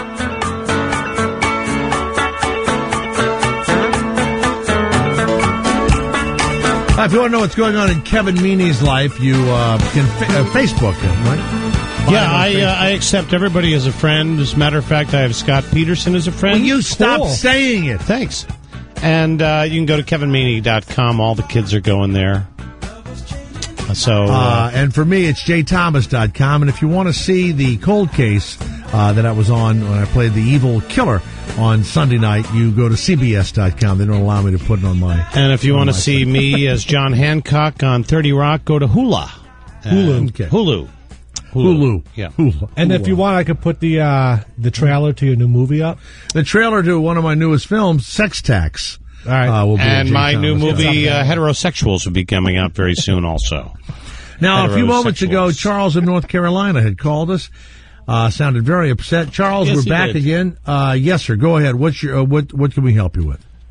Okay, man. I'm glad you took a break, gave me a chance to get myself together. Yes, I could hear this was getting out of hand, and I worry sometimes because we never know if people are telling the truth or whatever. So, are you honestly in pain right now, Charles? Yeah, man. I've got to tell my family, you know, I drive and, you know, I'm tired of hiding, man. I park in the back of the truck stops and, you know, I have to ride around town sometime and, you know, and I'm just tired and I just want to let my family know. And now, what do you have to tell them? I'm going to just come out and say it, man. Say it. I like country music, man. I know you do. I know you do. It's okay. You know what, you fucking asshole? You had me. You got me. You little bastard. You got me. You what had me. What did you think it was, Jay? Well, I thought you were going to come out of the closet or something because I put you on hold and I said, now, Christina, is this guy for real? She said, boy, he sounds very sad. Very sad. Yeah. I figured that's what was up when she came back on telling me we was in Yeah, because if you really are, you know, in pain, I don't, you know, we'll certainly make fun of you even if you're in pain. But I wanted to find out if perhaps it were real. It was real, and she said it sounded pretty real. But you're very good, Charles. Charles, that was good, wasn't it, Kevin? That was great. Of course, I was always on board. I wanted to make fun, you know, immediately, and of course. Then I said I better hold back and be good, and we'll see. And then after you decided if you were going to tell us you were coming out of the closet, we would let you get it out, and then of course we would ease your pain with humor. Yeah. Right, Kevin? That's right. Yeah. Just Kevin. All right. Yeah, well, Charles, because I remember when I came out to my wife, you know, I was at the top of the stairs with a Speedo on, and I just started descending, singing, I am what I am. I am my own special creation. And she was going, what's happening? Come, take a look. Well, I bet if you had met Christina first, you wouldn't be that way. Oh, that's not true. But Christina is very, very nice. Yeah, she's a lovely, lovely lady. No, the reality is, if I'd have met Christina first, I wouldn't have gotten married for the third time. That's that's what I don't think she turns gay men straight. Okay? Yeah, I mean, you know, I kind of like to. I'm not getting into that now. Right. Okay. All right, Charles. Thank you. Very good, Charles. Bye, Charles. All right. Thank you, Charles. Who was that, Larry, you're in Michigan. It's the Jay Thomas Show. Out of everything we've talked about today, what has caused you to call us? Oh, I was just thinking about all the suicide stories people were telling, and of course your guest. Mm-hmm. Yeah. Well, now he's for real. For those of you, and you know, I do this. We certainly fool around sometimes, but when I have a guest, I try and book, 99% of the people are absolutely for real. That guy jumped off the bridge. It is documented, and he lived after a 200-foot fall that took his swim trunks off. Yes, Larry. I went to high school. I went to high school with a guy that tried to commit suicide and lived, and it was kind of what you were talking about. When you said that you'd be afraid that it wouldn't happen, because he had a rough freshman year. He was teased and he hated school. He cut out as much as he could. Was he gay? Well, that's a good question, but we never did find that out. But he was a friend of a friend. He sort of But you suspected that he was gay. He was a schlub, so it's hard to tell. I always think of gays as being thin, good-looking, well-dressed, but this guy was, sort of like you, Kevin, but let's not get into that. Yeah, let's not get into that. I'm holding my stomach in right now. So he was a chubby man that looked like Barney Rubble. Yeah, he sort of had man boobs, but in his sophomore year, he finally couldn't take it anymore because you know how miserable high school is, and he took a .22 rifle and put it against his right temple. That's too small of a caliber. Well, that's it is. You know what? That's too small. It's a terrible thing to say, but a 22, if it doesn't, it may not do all the damage it needs to do. And what happened to him? What happened? Well, the worst part is it didn't kill him. Right. But it cut both his optic nerves. Right. He was out of high school for a year, and they sent him back in his senior year. So now he's just more miserable than he ever was. He's blind, and he's wandering through the halls, hateful and mean and bitter and angry. And so he's this guy with man boobs and a white stick with the red end on it. And they sent him back to high school. And he's got the big scar on his head, the big operation scar. Yeah. Yep, they sent him back to high school. When was that? How many years ago was this? Oh, gosh, this was back in the late 70s, early 80s. Okay, so this isn't happening now. Okay. You need to Facebook him. You need to find out what he's up to. Find out where he is now. Just Facebook him. Yep. Could you really ask somebody anywhere in your old hometown where this guy might be? I could. Yeah, I could. If he won't come on, at least find out to see where this poor bastard ended up. I'll tell you something about a 22. I guess last week I saw this story where they don't know who was doing what.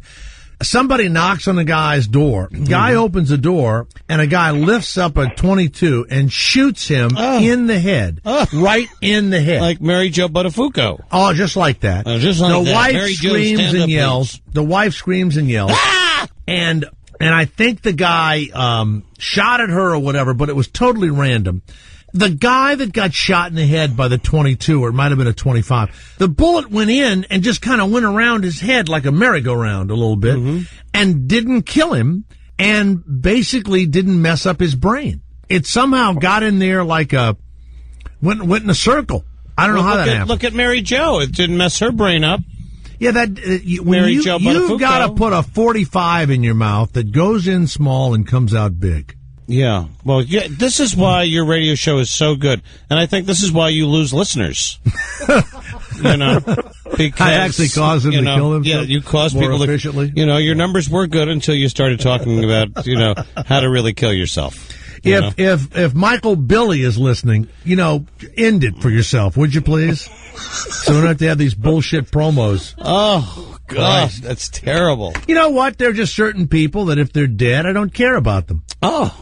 That's true. I think there's just certain people that they're just such schlep rocks that no matter what they do, their lives are so bad, and even when they try to kill themselves, they can't do it right. What did you call them? They're what? Schlep rocked. Schlep rocks? Schlep rocks. Schlep rocks. Schlep rocks. That's the new sensation. They're ass clowns. I'm going to get myself a schlep rock. No, that's that guy from the Flintstone cartoon. He had a little black cloud raining over his head all the time. That's right. It might be a little past. Oh, Mr. Slate. Yeah. Well, Larry of Michigan, thanks for the heartwarming story. The man who tried to commit suicide. Bye, Larry. Let's go to Dave of Washington State. Yes, Dave, the Jay Thomas Show. What can we do for you? Hello, Dave. Hey, guys. Hey, I really enjoy your show, Jay. I really appreciate it. And thanks for letting me talk. Yeah. I've called before about this topic. I don't understand why you have Kevin on. You don't? He talks over everybody. That's right. Yes, he does. He does. He has the same shtick over and over. He does. For 30 years. Yeah. What do you get out of having him on there? I don't get it. I could do a better job. To be honest, I'm going to be honest with you, and I'm going to say this in front of Kevin. It's to keep him from killing himself.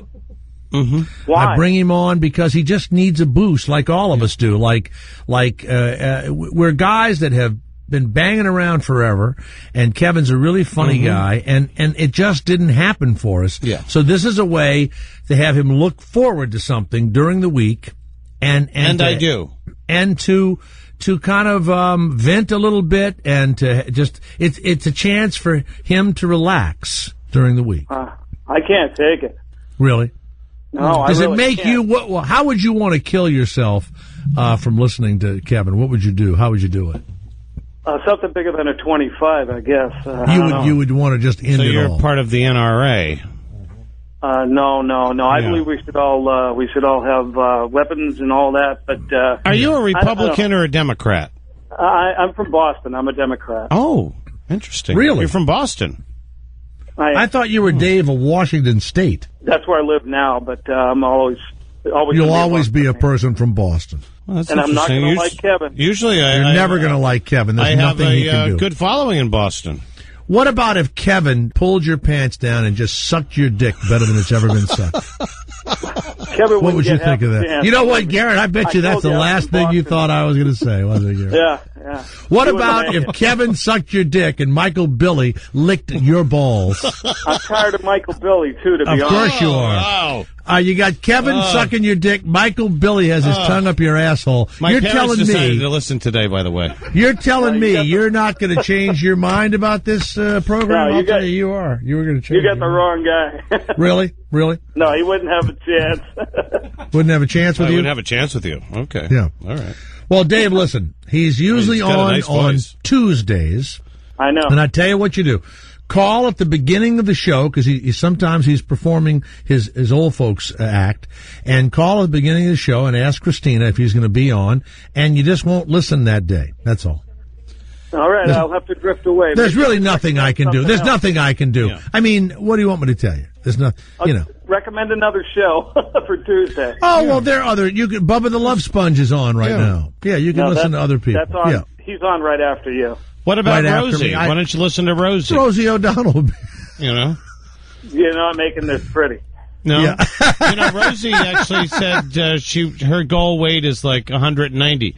And I said... Be careful now. Yeah. Be careful. Be careful. Okay, She'll kick your ass. Be very careful. Yeah, okay.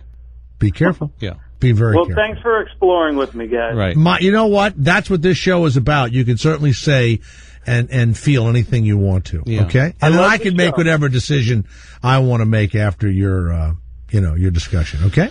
I love the show. Take care. All right. Thank you very much. He loves the show, though. He does love the show. You know? But you know what, Kevin? I love when you're on, but sometimes you do talk over me and the guests, and I try not to say anything. But it's constructive criticism. Well, I'm going to try to work with it, but I try All right. to get my... See, you just All right. talked over me right there, okay? All right. Now, No, I there wanted you to go. see how Now, it felt. see? No, I wanted you to See? see how it felt. That's what I did. want people to listen to me. When I speak, you stop talking. I'm the speaker. You know why you don't play the characters I play? Because when you get mad, you get I'm the killer. Ass clown. Ass clown. Your voice goes too fucking high, you idiot. Yeah, I know. Okay. Hey, Robin, you're in Montana, and now the Jay Thomas Show. Robin, in Montana, where they're just the sheep are frightened and all that, those great jokes, I love it. Yeah. Where are you right now? I mean, I've never been to Montana. Neither have I. Or Wyoming, and I really want to go. Is it big sky country? Are you looking at the big sky right now? I have lived in many, many big cities, and I retired early because... Oh, you're the woman that has the voice like a man. Well, screw you, you butt pipe. I'll tell you this. Butt pipe. Write Butt that pipe. down, Garrett. Yeah. Butt pipe. Can I think use you that? might have made a best of. Yeah, I like no, that. And Butt so pipe. I made my money, and I retired early because I bought this place when I was younger. And we're building another home, and right now I'm on my deck, and it is perfectly blue, and I'm looking right at Glacier Park. Now, when you say you've retired, does that mean? And I see. I go to this coffee shop where these firemen and postmen or whatever civil servant guys retired, some in their 50s, and they have breakfast, and then I don't know what do you do the rest of the day when you've retired? What do you? Okay, well, so I volunteer with different You organizations. volunteer. Well, who needs help in Montana? Well, we have the Special Olympics was the big thing that I volunteered for 8 weeks. That was fun. Okay. And right now I'm reupholstering a chair because I For love a crippled person? For what? For a crippled person? No, it's not for you, Kevin. Okay. And so, no, what I wanted to know, it's beautiful here. And Jay, if you love the outdoors, you're a complete ass if you don't. Get No, I would love to come there. I just asked you about the retirement. Oh, it's gorgeous. It's almost sounds as great. beautiful as the Toothless Women. I mean, it's not a beauty pageant over here, Chester. It's no Las Vegas. I heard you say something earlier about girls shoving strawberries up their kazoos. Yes, I was in Vegas, and that happened right in front of me. Here it's eggplant. Okay. Oh, they put a whole eggplant inside. Do you know Sandpaper Annie? Yes, I heard That's all a good about line. her. They put an eggplant. I wanted to say, because Kevin, I'm relatively new to the show, and I just love you. Contrary to that prick Dave who's in Washington, I have to tell you, I love your old references. Oh, thank you. I was wondering if it's your old folks show, if you have like Dorothy Lamour or Donna Michi references, or what do you do? Yes, I do Dorothy Lamour and Donna Michi references. Thank you. In my old people shows. No, she's serious. I'm serious. No, I do John Wayne's. I do my famous people's dogs. Which is part of my routine. John Wayne's dog, Bow Wow. Jimmy Stewart's dog, Ruff Ruff. And you wonder why you're bombing? Art Carney's dog, Ralph. Oh my God. Jack Nicholson's dog, Bow freaking wow. But I'm pulling my hair back. Do you ever swear at them or cuss them out or anything? No, I'm not allowed to swear at them or cuss them out. No, they're old folks. I have to be very clean and proper. Yeah. Well, I just have to say that for my money, $13 a month. Ruff. That's do you know Rod Serling's dog. that I literally have stopped listening to Howard, which is why I bought the Sirius. Well, we don't need you to go that deep into it. Well, no, I'm just telling you, he's not working. You're the only working radio guy that I know. All right. That's true. We That can't is do true. all that. It doesn't make any difference. He's a very big deal here. You and Rosie. I don't give a shit. Yeah. I'm telling you, you're wonderful. You're a Montana woman, all right. Tell him. I don't give a shit. All right. I'm a woman that's... This is Good Chaz. luck. Thank you. This is Chaz All right. Bono calling.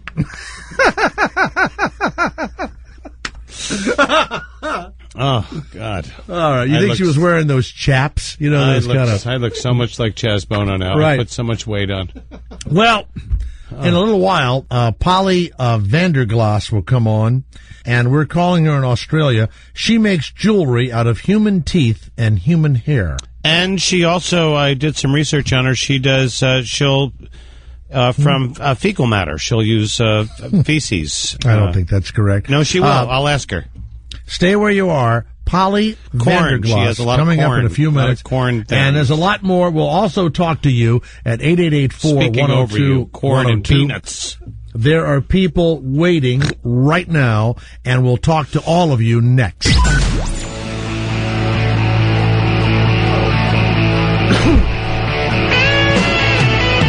All right. Oh, I guess Jay's not back.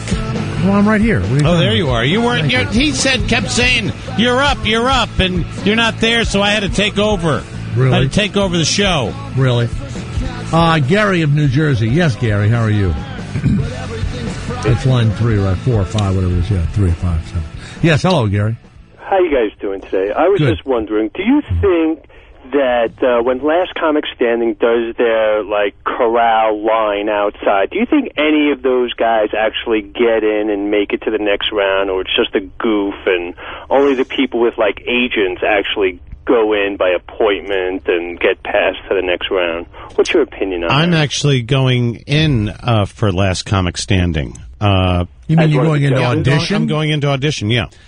And everything is an audition. Everything is produced. So, but it's a 2-minute audition, and what they do, to answer your question, you have to go in there and you sign a waiver before you go in that even if you don't make it on, they can still air you auditioning and all that. So. Well, my question is really like, do you think any of the, like, you're not waiting on, Kevin's not waiting on line outside with everybody. No, I show up in a limo, okay? Of course. No, but I mean, I don't know who's waiting out online. It's a desperate, it's certainly a desperate thing to be a comedian. And yes, guys that want to get on anything will wait online. You're right. Yeah, they will wait. You'll have to wait online. Like, not me, because I'm Kevin Meaney. That's right. To answer your question, you bet your ass. There are guys that will wait online. Yes. Yeah. It sucks. Listen, I was doing a commercial audition last week. The most miserable individuals in the world sitting in a room, and like everybody looked the same, and everybody had the same talent, waiting to read like 3 words like, "Oh, it cleans your clothes," or whatever the hell it was. And I looked around going, man, I'm glad I don't really need this. I went in for the M&M pretzel yesterday. Yeah, Gary, they'll do anything, okay? It's rough out there. Yeah. Okay? All right. It's not pretty. No, it isn't. Now, get ready for the most frightening movie of all time. Radio host by day, killer by night. He will stop at nothing to fuel his thirst for blood. From the people who brought you Chud and Interview with Kevin Bacon, get ready when Jay attacks. Now this, my friend, will be one of the worst moments of your life. Okay, asshole. You want to play? Okay! When Jay attacks. Doesn't seem like I have complete control. He never stops. Get over here! He'll keep coming. Shut up! When Jay attacks. You sicken me. People have to die sometime. You want to live forever? Can't be true. Can't happen. Okay, laugh in my face. You sicken me. You little bastard. When Jay attacks, he never stops. We're not going to make this personal. Once he's got you. Shut up! It's over. Like I need this. When Jay attacks, coming this summer to a theater near you. But you know what? Sometimes the earth has to suck people in to get rid of them. This film is not yet rated. Was that overmodulated? It was a little thick. It wasn't clean in my headsets. Well, he records it off, I know, his voice wasn't clean. Oh, he always puts the effects on it. Yeah, he needs to clean his voice. I mean, no, when I heard it on the computer, it sounded fine. You know, you got to go back and listen to even see if that was listenable. I loved it because it was about me, though. Of course, you know. Bill, Kansas City. Hey, congratulations, Bill. They closed half the public schools in Kansas City. Congratulations. Well, thanks a lot, Jay, but I called about, you kind of really let me down. I thought you had bigger balls than that. I tuned in to David Letterman show.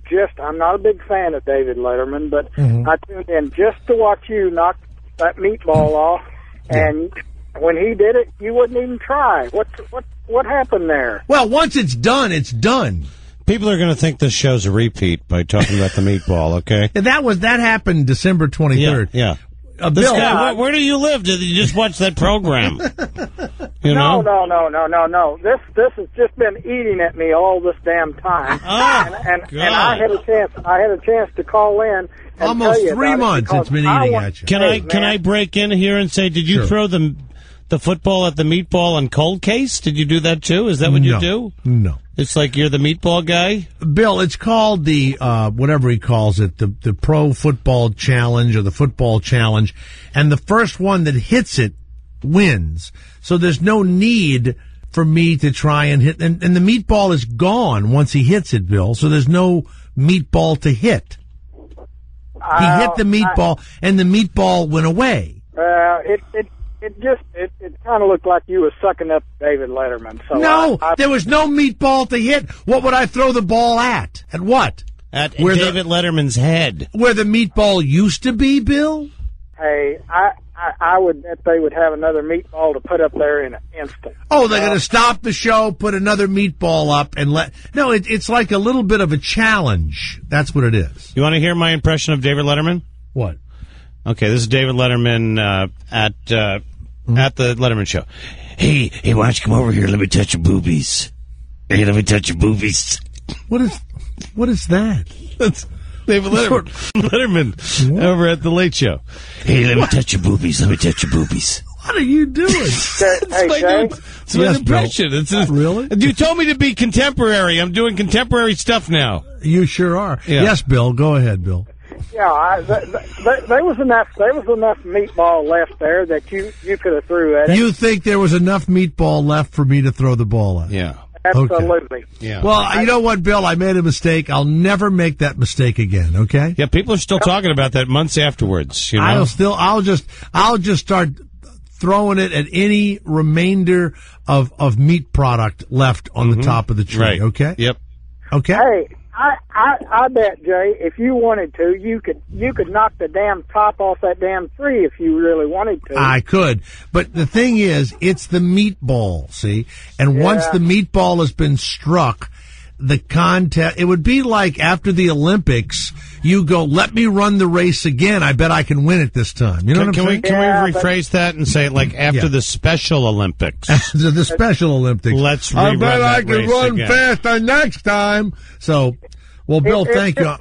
Thanks. It looked like you were sucking up to him, though. No. Yeah, I agree. I called him a prick. Well, how is that? I came out and I said, you prick. Yeah. That's what I said to Bill. When you're sucking up to somebody, Let me touch your boobies. Let me touch your boobies. You don't call him a prick, okay? It's my impression of David Letterman. Unless Let me touch you're your Kevin. boobies. All right. Thank you, Bill. Bill of Kansas City's been angry for 90 days. Bill is very upset. Very God. upset. And there was a little piece of meatball left over there. Paul, Vermont. Yes, sir. Go ahead, Paul. Wow. Jay, how Can you doing? believe that? By the way, we have a guest coming up, Paul. Would you ever buy your wife jewelry made of human teeth or human hair? Fuck no, absolutely not. You wouldn't have a wife for very long, though, would you? How about corn from somebody's anus? Well, maybe a celebrity just like yours, Kevin. Yeah. That's what I was saying. Go ahead, Paul. Thank you. of Thank you Vermont. very Go much. ahead. Yes, Paul. Go ahead. Jay, and I'm enjoying your show. You know, I used to listen to CNR at this time, but since you came on, What I'm is CNR? The Covino and Rich Show. Oh, but I've been on here for over a year. They've been on their time slot now. Yeah. You know, I still listen to them, but then I listen to you now too. Good. Well, we're like we're bookends. We're bookends. Right on. Listen, going back to, I got a funny story. Well, it's not really funny when anyone tries to kill themselves, but anyway, he at the last minute he stuck a gun in his mouth, and the last minute he chickened out, and basically he blew the side of his face off. You know, he wears a full beard now, and he runs a local tavern, and this really happened, and he has I found out he had a good sense of humor about it, so I walk into the bar one day, and there he is, and he's wearing a full beard, and I'm like, hey, Chris, what's going on? I hear you've been shooting your mouth off lately. And, well, whatever, you know, I just thought it was good that it was years later, and he could still have a good laugh about it. So he blew half his face off, and does the beard cover it successfully, or can you just see? Actually, he's like Grizzly Adams. You can't even tell. Does Sandpaper Annie come in there at all? No. Pardon me? Does Sandpaper Annie ever come into that bar? He's been trying to get a laugh on that joke all day. All right. Well, thank you very much, Paul. All right. Let's get some emails on the Jay Thomas Sandra Show. Bullock might be playing Sandpaper Annie. Jamil is here. Yeah, the mail's here. You were great on Cole's case, says Reich. The way you were harassing that Latino policeman, it was like you've been doing it all of your life. It was hard to believe you were acting. Exactly. Well, exactly. I certainly was acting. I do not make fun of Latinos. No, you were making fun of Latinos before the show this afternoon when you called me. It was a character. No. Jay, when they handcuff you, are you actually in handcuffs? Yeah, and they hurt. Yeah. And we were in them. I was in them like 30, 40 minutes, and it hurts. You were in them on the show for maybe 3 seconds. Well, and when you're shooting it, Garrett, it takes a while. 3 seconds. No. Then they made us walk by the elevator and all that stuff. God. Dave Morgan. Do you think you could give Christina more airtime? She is delightful. I love hearing her cracking up and laughing in the background. She's a great addition to the show. Don't let her go like you've done the rest. Yeah, what have you done to the other people that used to be part of the show? Look, Sean Kelly called me yesterday. We're having drinks when I come into town. I love Sean Kelly. K-Spy. I talked about Robert Urich, I want to say last Friday morning, Kevin. Mm-hmm. And you're telling me about old references. No, well, we brought, I forget what the reference was, but, I know what it was. I went into his home, God rest his soul. Is he dead? Oh, he's dead, yeah, Robert's dead. When did he die? Bob Urich had some incredible cancer that they found out about, and he was dead within less than a year. Oh, and he was the Alpo guy, right? Didn't he do dog commercials? He was very good. I think he might have, but he also did. He did lots of great TV. Right, Spencer for Hire is where I met him, and then I went, and he had a home up in Deer Valley, Utah, and I went up there, and he had a home that was like a lodge. Yeah. And he was a radio salesman in Chicago, and that's how I met him. He came on a radio show in L.A., and he would tell these radio stories about being not a disc jockey, but a salesman. And so I go to his home, and his wife has these pictures of the sound. Oh, we're talking about the Princess Di pictures. Plates. His wife had these Sound of Music plates in basically the lobby of this beautiful home. Then I found out that she was the oldest daughter in the Sound of Music. Oh. And I mentioned that.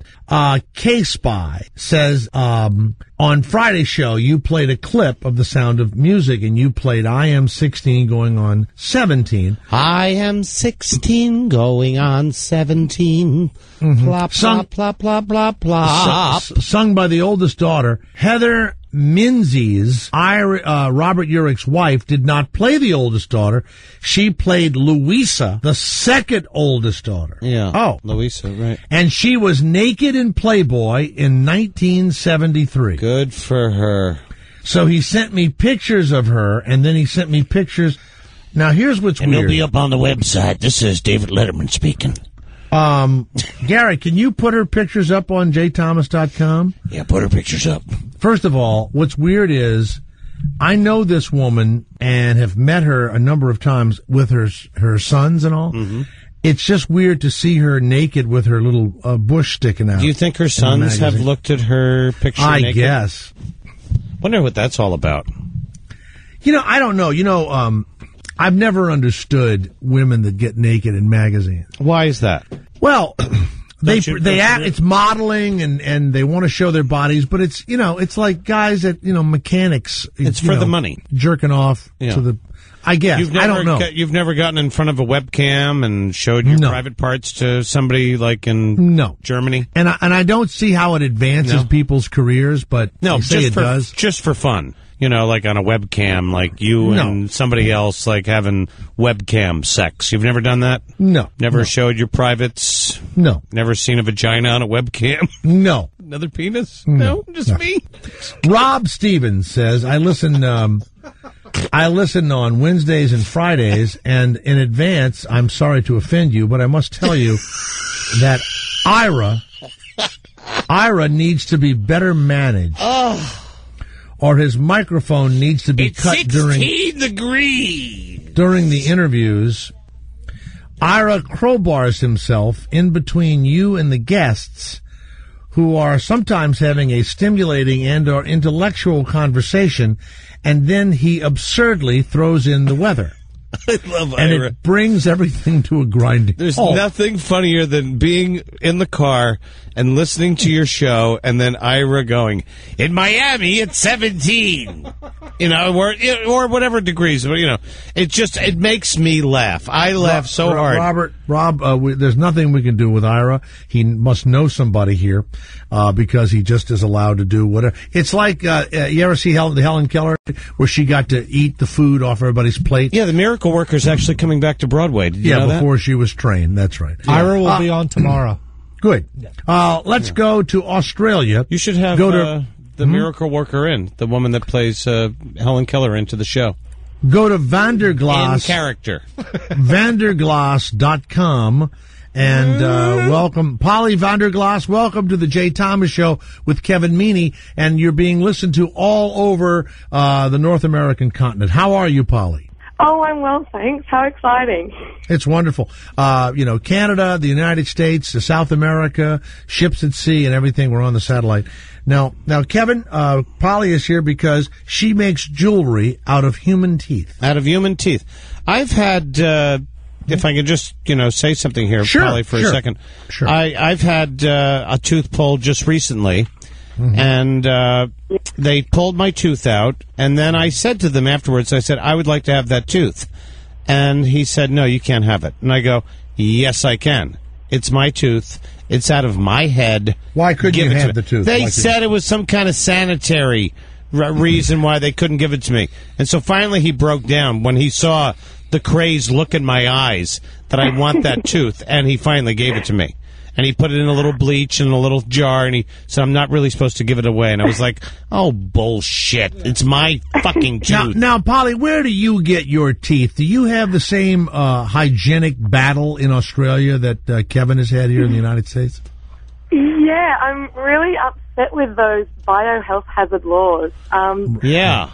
They are still some dentists. I don't know if it's illegal or not, but almost no one gives you teeth anymore. But you know why they want them? They want them so they can dig whatever gold they can out of there, and then they bring it to the guys that buy the gold. No, they don't. Yes, they do. Oh, they do. Oh, they do. No. Oh, no, if there's any gold in the... Oh, absolutely, They stole that's my not a father's joke. gold. They stole his gold right out of his mouth. He knew it. Now, Polly, the last name Vanderglas, is that of German extraction? It's Dutch. It's Dutch. Oh, it's Dutch. Oh, I wonder if you know the guys. Who are the guys? The guys that killed the girl down in Aruba. The Dutch Vandersloot. He asks everybody if he knows the Dutch DJ. Don't. Yes, he does. He asks everybody that. No, she doesn't know the killers. You don't know the killers? No. Polly Vanderglas, go to vanderglas.com. Now, I'm looking at a piece of jewelry here that has 3 what look like incisors, and you've put them into silver, I would say, and you wear this as a ring or an earring. Where It's do like you a wear fighting ring or something. It does look like a fighting ring. What is that? Well, I think the one you're talking about is a finger ring. I also do make stud earrings as well, so you can adorn your earlobes with little teeth. Can I be so bold to ask you if you've ever done a cock ring? No, I haven't. Okay, I thought maybe that might be something that... A cock ring with teeth on it? I don't think that would be... I would like teeth around my cock ring, yes. Okay? Well, I do commissions all Not the baby time. teeth or anything. She nothing said sick. she would commission it. She would commission Yeah, I would like that, yeah. And what you do is to get the right measurement. If there's a 4-year-old child, just use his little finger, and that would be the proper measurement. Is so bad. Now, how did you come upon making jewelry out of human teeth? Because I don't remember, except for cannibals, and I'm not joking, in those cannibal societies, I don't remember ever seeing human teeth or hair jewelry before. So where did you get this idea, Polly? Well, it kind of began in 2 areas. I have a degree in fashion, and You have a degree in what? Fashion. In fashion. Fashion. Let her I'm sorry. answer, please. I didn't hear fashion. Let her answer. Let her answer. God. Go ahead. Well, I found myself just becoming increasingly interested and kind of angry with how limited and constructed our ideals of beauty are, and I felt that it was very strange how we celebrate particular types of beauty but are appalled by others. And I thought teeth and hair, it's a kind of really interesting way to deconstruct, I guess, these constructions, because, we'll have teeth in our mouth that we're so proud of, and we brush and we keep clean, and we have hair that's dyed and curled and really treated, and they're so celebrated, but as soon as they're unattached from our bodies, they're seen as disgusting. And I thought, whoa, if I play with this is a really fun kind of way to So when you see a Julia Roberts movie, do you get wet? When you see her smile, those teeth come out, do you want those teeth? Do you want to get like Nancy Kerrigan? You know that ice skate woman, that ice skater woman. Wouldn't you love to have her teeth after she's dead? Well, no, but I do get really excited when anyone says, "Oh, I'm getting braces and my wisdom teeth coming out." Then I start, my ears. You get a tingle, do you? Yeah. Now, do you have any teeth of dead people? Like, if let's say my wife died or whatever, I would get a couple of her teeth. And has anyone asked you? How would you get some of your wife's teeth if she died, Jay? Oh, she wouldn't feel it. I'd pull them. You would pull the teeth out of her head after she died? Yes, I would. And I'd want a tooth ring made out of it. But they would do an autopsy and they would say obviously somebody pulled some teeth out of her head. Look, it's my wife. I'd have the right. You can't pull her teeth out. In fact, when I go home tonight, I'm going to have her sign an addendum to our will that I get her teeth. Okay, can I ask Polly a question? Sure, go ahead. Yeah, you're an interesting individual. Polly, I have a question for you. Now, this is, just regarding teeth. Yeah. It really is one of the only true barbaric procedures that we still have on this planet, and that is pulling a tooth. It's never been advanced. They've never done... That's not true at all. They pull them now, and it doesn't hurt at all. It doesn't hurt anymore. Okay. For the last 100 years, they've given you booze and drugs. For 100, but for millions of years before that, you go in there with the pliers and you rip it out of a head. That's how they get it. And they still rip it out of your head.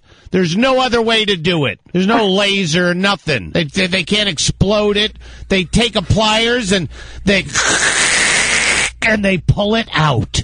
That's right. But they can give you a general anesthetic. Yes, I know they can give you an anesthetic. But when they take out your liver or your kidney or whatever, they still cut inside of you and take it out.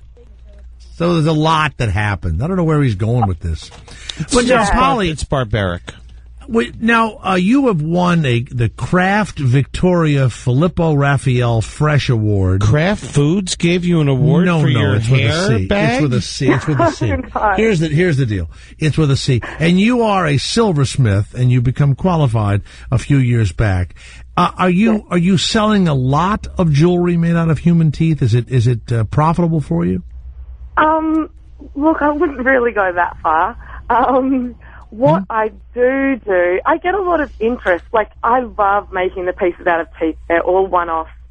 Every piece is so different depending on the characteristics of the tooth. For example, I do have some teeth that do have gold in them, or fillings that I can polish up. Or Have you had a tooth that had a cavity in it and you just kept the cavity there, the black mark on the tooth? No, but I sometimes attack it with a file or with a saw beforehand. So if there's a really big, ugly piece in it, I file that piece off and I can file off. I kind of feel like I'm a dentist in a way because I file off all the really gross plaquey bits as well. Yeah. And the tooth ends up being quite beautiful at the end, but a strange shape often. But I don't think I sell as much of this collection as I do. I also do tooth castings where I make a mold and out of a tooth, Yeah, and in hair. Has anybody ever come into into your shop and just ripped out their teeth for money? No. But I have been very tempted to put up signs at the local school saying, "I'll give you more money than the tooth fairy." Yeah. So you would be like a tooth fairy. That's exactly right. Yeah, why don't you do that? Yeah, that's cool. For baby teeth. Elementary school, you should I go think in people there. Yeah. would make earrings out of their children's teeth, don't you? I think so. Well, and also that kind of it is somewhat in high demand because not a lot of people, as we were talking about before, do get to keep their teeth when they're extracted, but everyone gets their children's That's because they're pussies, and they won't ask the dentist for them. You look at the dentist with the crazed look in your eye and say, "I want that tooth," and they'll give it to you. Why don't you send the tooth to Polly and have her make a ring for your boyfriend? Okay. I mean, that's a good idea. idea. It's a fabulous idea. Thank you, Jay. Do that. I do regularly make. Would you make rings. me something out of my fingernails? I bite my fingernails, and I've saved them for years. Mm-hmm. What could you make me out of fingernails? What would you make? Have you really been saving them? Yes, I have. I saved my eye boogers. You know why I save my fingernails, to be honest with you? Why? I want, after I die, years later, my kids don't know this, I want them, when they're able to rebuild people with their DNA, Right. I want them to use my fingernails to rebuild There's them. no DNA in your fingernails, though. There isn't? Like No. some Jurassic Park. No, there's no DNA in your fingernails. You sure? Yes. Well, I got about 19 pounds of fingernails I need to get rid of. Do you know that by the time you die, you have done, you will have the 18 gallons of semen. Okay. Can you make jewelry out of my fingernails, Polly Vanderglass? What about frozen semen? That's what I was trying to get to. No. Hold it. No, Polly, would you answer the question, please? Can you make jewelry out of fingernails? Look, yes. I feel like we're soulmates because I too have a jar on my dresser that I. Oh, collect stop my it. You don't. No, tell me you're lying to me. I'm not. I feel like flying to Australia and spreading the fingernails on the bed and making love to you. That's what I would like to do. And by the way, when you sleep, do you grind your teeth? No, it's too wasteful. You're absolutely It is too wasteful, right? Yes. Let's go to Eric of San Diego. Eric, we have Polly Vanderglass, VANDERGLAS.com, by the way. Makes jewelry. What is it? Dot what? It's .com.au. .com dot what? AU. AU Australia. Open your ears. AU. Yes, Eric of San Diego. Would you ever wear jewelry made of human teeth? Yeah, I think I might do that. Yeah. Maybe a little pendant or something. A little pendant? Sure, absolutely. What about pubic hair, Polly? No, haven't yet found a range where I could incorporate pubic hair. None. You'd have to make only pinky rings out of the pubic hair. No, I think any type of hair would be perfect, and Sure. pubic hair is the most pure of all the hair.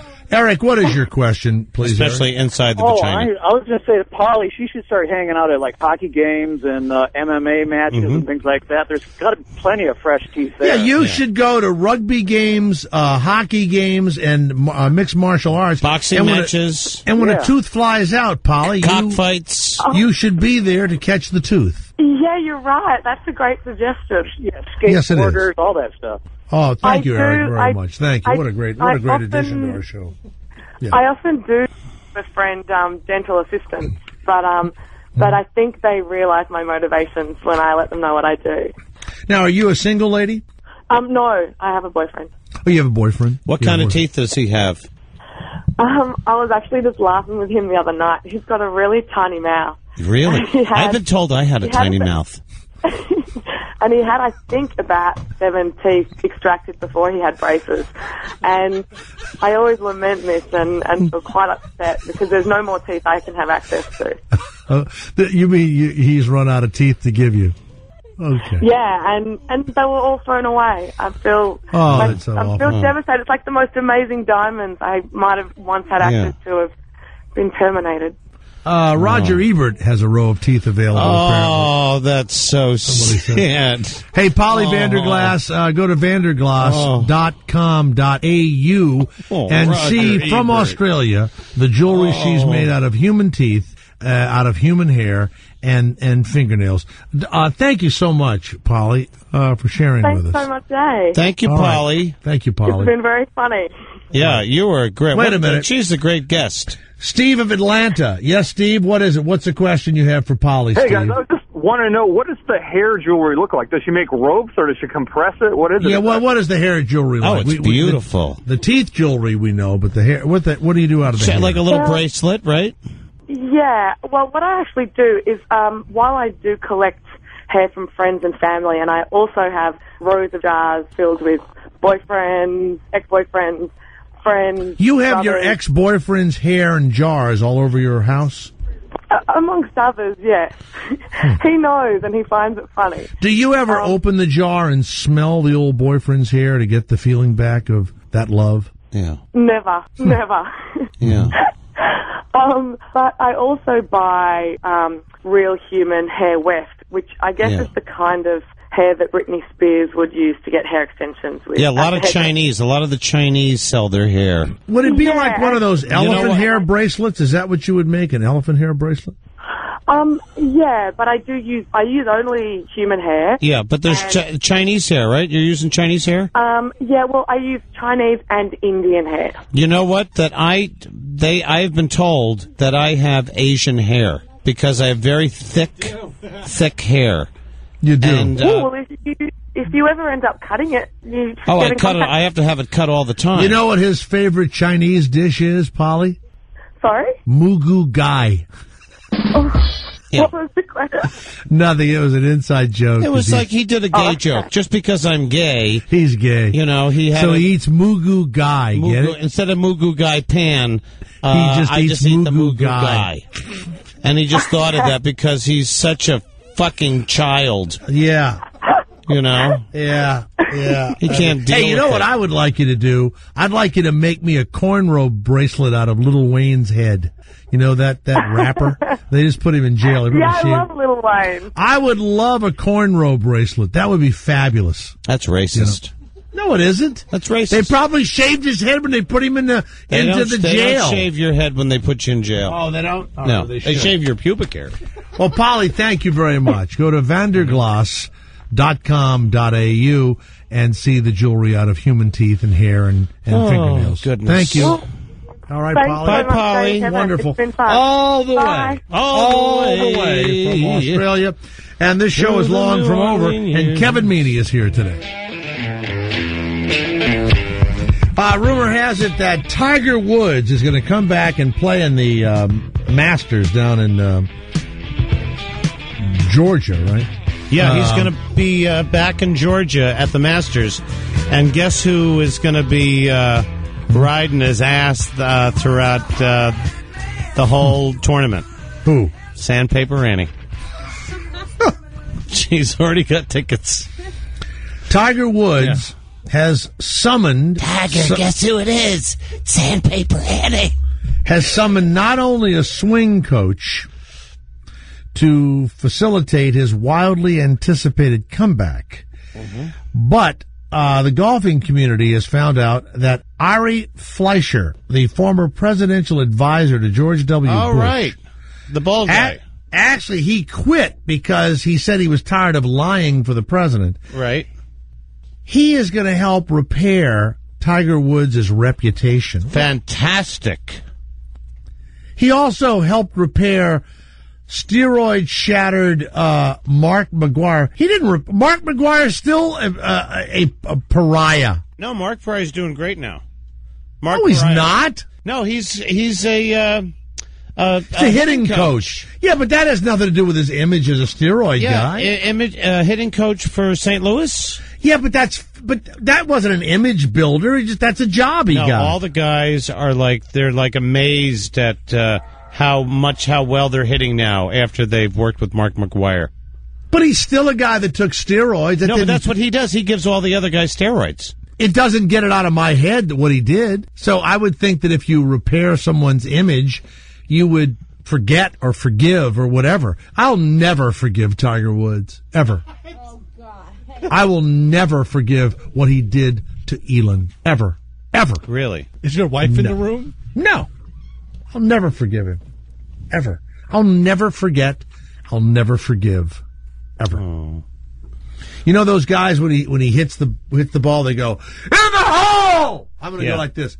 "In Uchitel's hole!" I'm going to start going to the tournaments and yell, "In Uchitel's hole." You know what my father-in-law said to me once? "In Jamie's hole!" You know what he said to me once, Jay?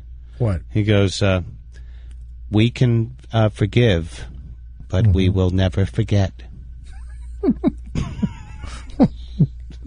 Who said that to you? My father-in-law. Because you came out? No, for something I did during the marriage. I don't know. Something. What did you do? I don't know. You did something bigger than being gay? I had sex with the animals.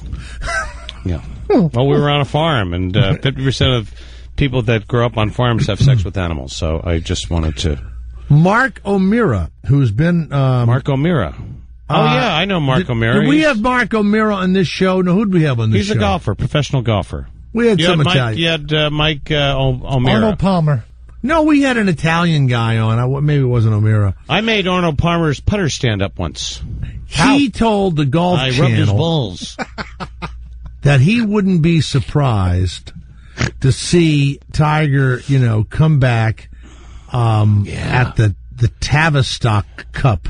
No, not the Tavistock. He's coming into the Masters. That's because people at the Masters are that's golf's premier tournament where, remember, a few years ago, they wouldn't even let black people at the clubhouse. Horrible.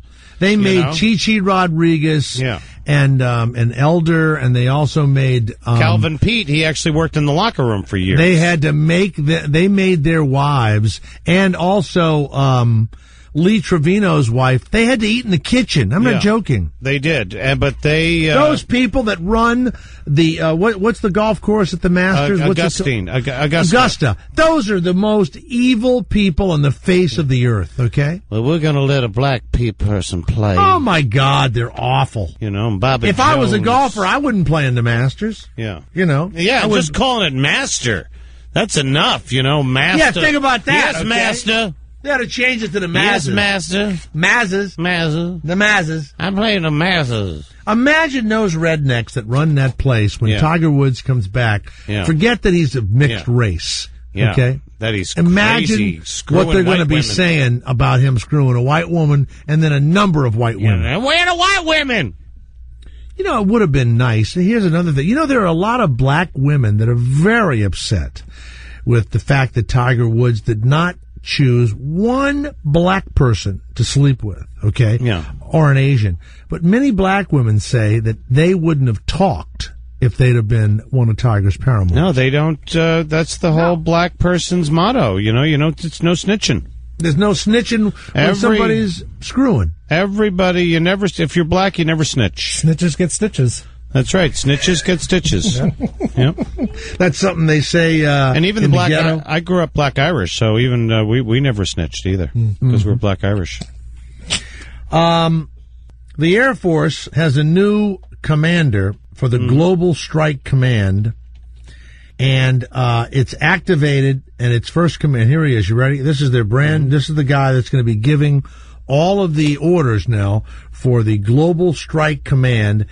This guy is going to command the Air Force's nuclear missions and major weapon systems at bases throughout the nation. You ready? Mm-hmm. Lieutenant General Frank Klotz, K-L-O-T-Z. Klotz. Can you imagine? Yeah. The Who's got the finger on the button? Klotz. Klotz doing it. Hey, Klutz. Klutzy Klotz. Klotzy Klotz. Idiot. Major Klotz. Major Klotz has got his finger on the pulse. It's like a joke. Major Klotz. Name a guy named Klotz. Yeah, blood clots. Buddy Sadler, who sounds like a golfer. Buddy Sadler, coming up on 18. How do you call yourself a good guy, and then on TV you shoot some poor father trying to impress his son? I was acting, you idiot. Idiot. Ass clown. Ass clown. I don't know where they got the term. I've never heard the term ass clown before. Yeah. I get a lot of that. I don't know what that is. Like when I'm at the steam room, a lot of the guys call me ass You'd clown. be an ass clown. You're a gay comedian, ass clown. Right, ass clown. Hey, ass clown, over here. Jake Stewart. Last week you had a woman on from Butt Drugs. What state was that in, Butt Drugs? Tennessee. Indiana, sorry. There's a liquor store in Peabody, Massachusetts called Bunghole Liquors. No, there isn't. No, there is not. And speaking of bunghole, I'm going to be up at Springfield, Massachusetts, at the Symphony Hall this Friday night. Joe Prentice of Virginia Beach, Virginia.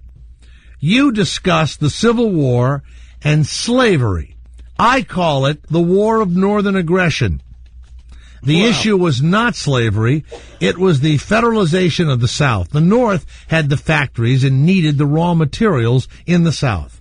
The South didn't need the North. When Lincoln and Congress tried to force the issue, the southern states seceded. Mm-hmm. Stop it. Yeah.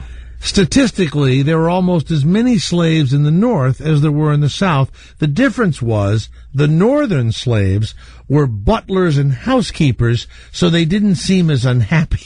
Yeah. You idiot. I actually took the Underground Railroad here today. You idiot. You know what? The North did have slaves, but it had many less than the South, and they freed them immediately, and it was certainly about all the things you're saying. Except in Boston. They had a lot of slaves in Boston. About slavery, okay? My God. You know what? He comes from Virginia, which was the hotbed of slavery, all right? Yeah. My name slavery is Richard Henry Lee. Virginia is my home. You know what? I'm from the South. Don't try and sugarcoat it. It wasn't northern aggression. We had slaves, and we shouldn't have had slaves. Mm-hmm. It's really unbelievable. It's an indefensible position. It's like apartheid in South Africa. It's indefensible. It's not indefensible. It is indefensible. Well, what are you talking about? I guess it is. Totally. I guess you're right. Oh, it is true. Of course it's true. Jay, what do you think of, this comes from Nick Heath. What do you think of Peter Graves dying? Did you know Peter Graves? Oh, yeah. I didn't know him. He was collapsed in his driveway. I knew him. After he had brunch, he was walking to the door of his home, clutched his heart, and was dead before he hit the driveway. Yep. And then the tape expired. This self-destructed. Actually, he just self-destructed after 83 years. Is that's what you're saying? Yes. He didn't really die? No. His real name is Peter what? Arness. That's exactly right. James Arness. That's not his real name. Sure it is. It's not. It's A-U-R-N-E-S. Yes, there was a U in the name. Anus. James Anus. He was shocked when he received the script for Airplane. Did you know that? Yeah. Mm-hmm. Well, he thought it was going to ruin his career. It did. No, it didn't. No, he did. That's right. Yeah, he did. It was it was great, you know. It was, you know, have you ever seen a grown man naked? You know, that's part of our culture now. Cocaine users are now being accused. Have you ever been in a Turkish prison? Cocaine users are now being accused of help making global warming worse. Mm-hmm. That's right. They say for every 4 sniffs of cocaine, you are destroying 4.5 meters of rainforest. Excuse me. 4 square meters of rainforest for every snort of cocaine. At least it doesn't stick up the studio. Europeans should not buy cocaine because it's killing the rainforest. Oh, man. That's what it says. Wow. Killing the rainforest. Do you guys want a bump? Are we on a break right now? That's the dumbest thing I've heard, is killing the rainforest. Do you want a bump, Garrett? Christine, you want a bump? Sure. And then when we come back from break, we'll go fucking wacky, right? Fucking crazy shit, right? I love these breaks. We have these little breaks and we can fucking do a bump and a fucking bong. Fucking crazy shit, right? Yeah? Let's take off our pants, you know, crazy stuff, right? So in the next I'm time I'm doing Pat O'Brien right now. I'm doing a Pat O'Brien impression. A little hit of cocaine. Here's David Letterman in the studio. Come here, let me touch you. Yeah, you're looking good today, yeah. Oh, I like those boobies. Yeah. That's really doing well at the senior shows. Yeah. I do that all the time. At the Rock and Roll Hall of Fame, Iggy Pop took his shirt off, danced around. Now, he looks like some sort of a victim of some disease. He's so skinny. But he jumped around. And then the 2 people from ABBA, right, Benny Andersson and Anna Fried Lyngstad, many people thought that they basically were saying that they don't understand why they're so famous either. 2 of the they're all married at one time, and 2 of the members they had, listen to this one, they had other stuff to do. That's why they didn't come to the Rock and Roll Hall of Fame. Can you imagine? They have so much money. They have Mamma Mia plays in every city, speaking every English speaking country in the world, and I'm sure they've translated it into other, and it's the craziest show. You know? Is it a good show, though? It's a popular show. People love it. So is it a good show? Yes, it is. Because people love it, you know, and they go back and back and back. So, you know, who's for me to say it's not a good show? Like, but a lot of ABBA actors music won't like it, you know? Is so ridiculous. I mean, it's so stupid. And it's to be made fun of, not to be enjoyed. My by sister anyone. was crying at the end of Mamma Mia, you know? It's like weird, you know? It's like, oh my God. Do you have I Want to Be Your Dog? That's what Iggy Pop sang the other night. Is that a song you know? I Want to Be Your Dog? I want to be your lover. No. I want to be your dog. Iggy Pop, this is what he sang at the induction. I'll be your dog.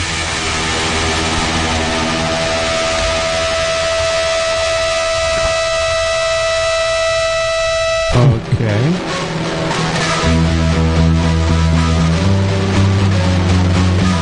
Dog! Dog! So messed up, I want you here. In my room, I want you here. I want you in my rear. Now we're gonna be face to face. And I'll lay right down in my favorite place. And now I wanna be your dog. Now I wanna be your dog. And now I wanna be your dog. This was a hit? Smash. That was a hit? All right. It was. Hey, the Jay Thomas Show with Kevin Meaney. Driving that train, high on cocaine. It's bitter. That's right. You're killing the rainforest. Every time you take a sniff.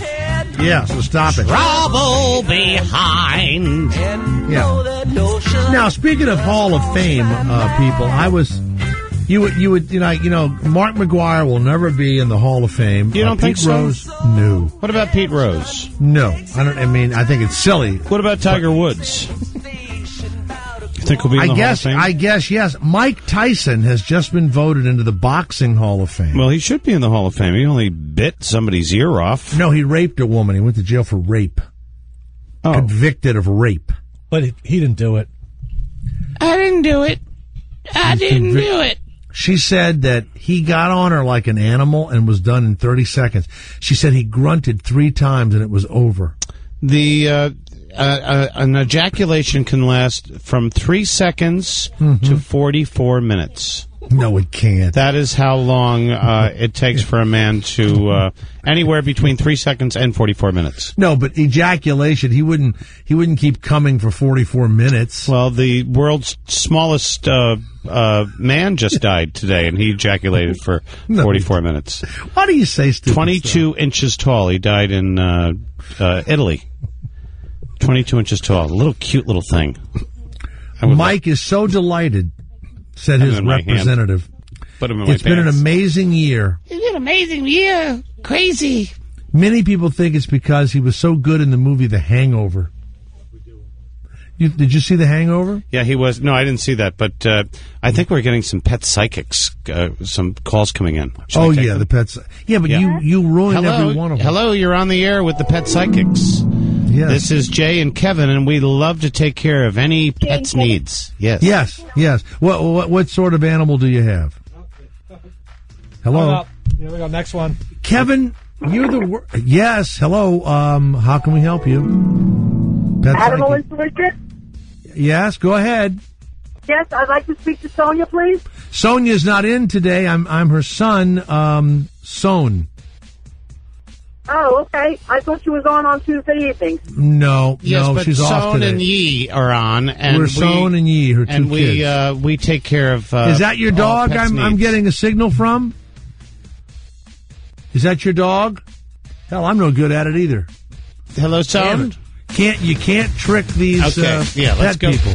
Come on, we got to get We'll one see you more. later. That's it. No, it's over. That's it. I didn't even get to ask.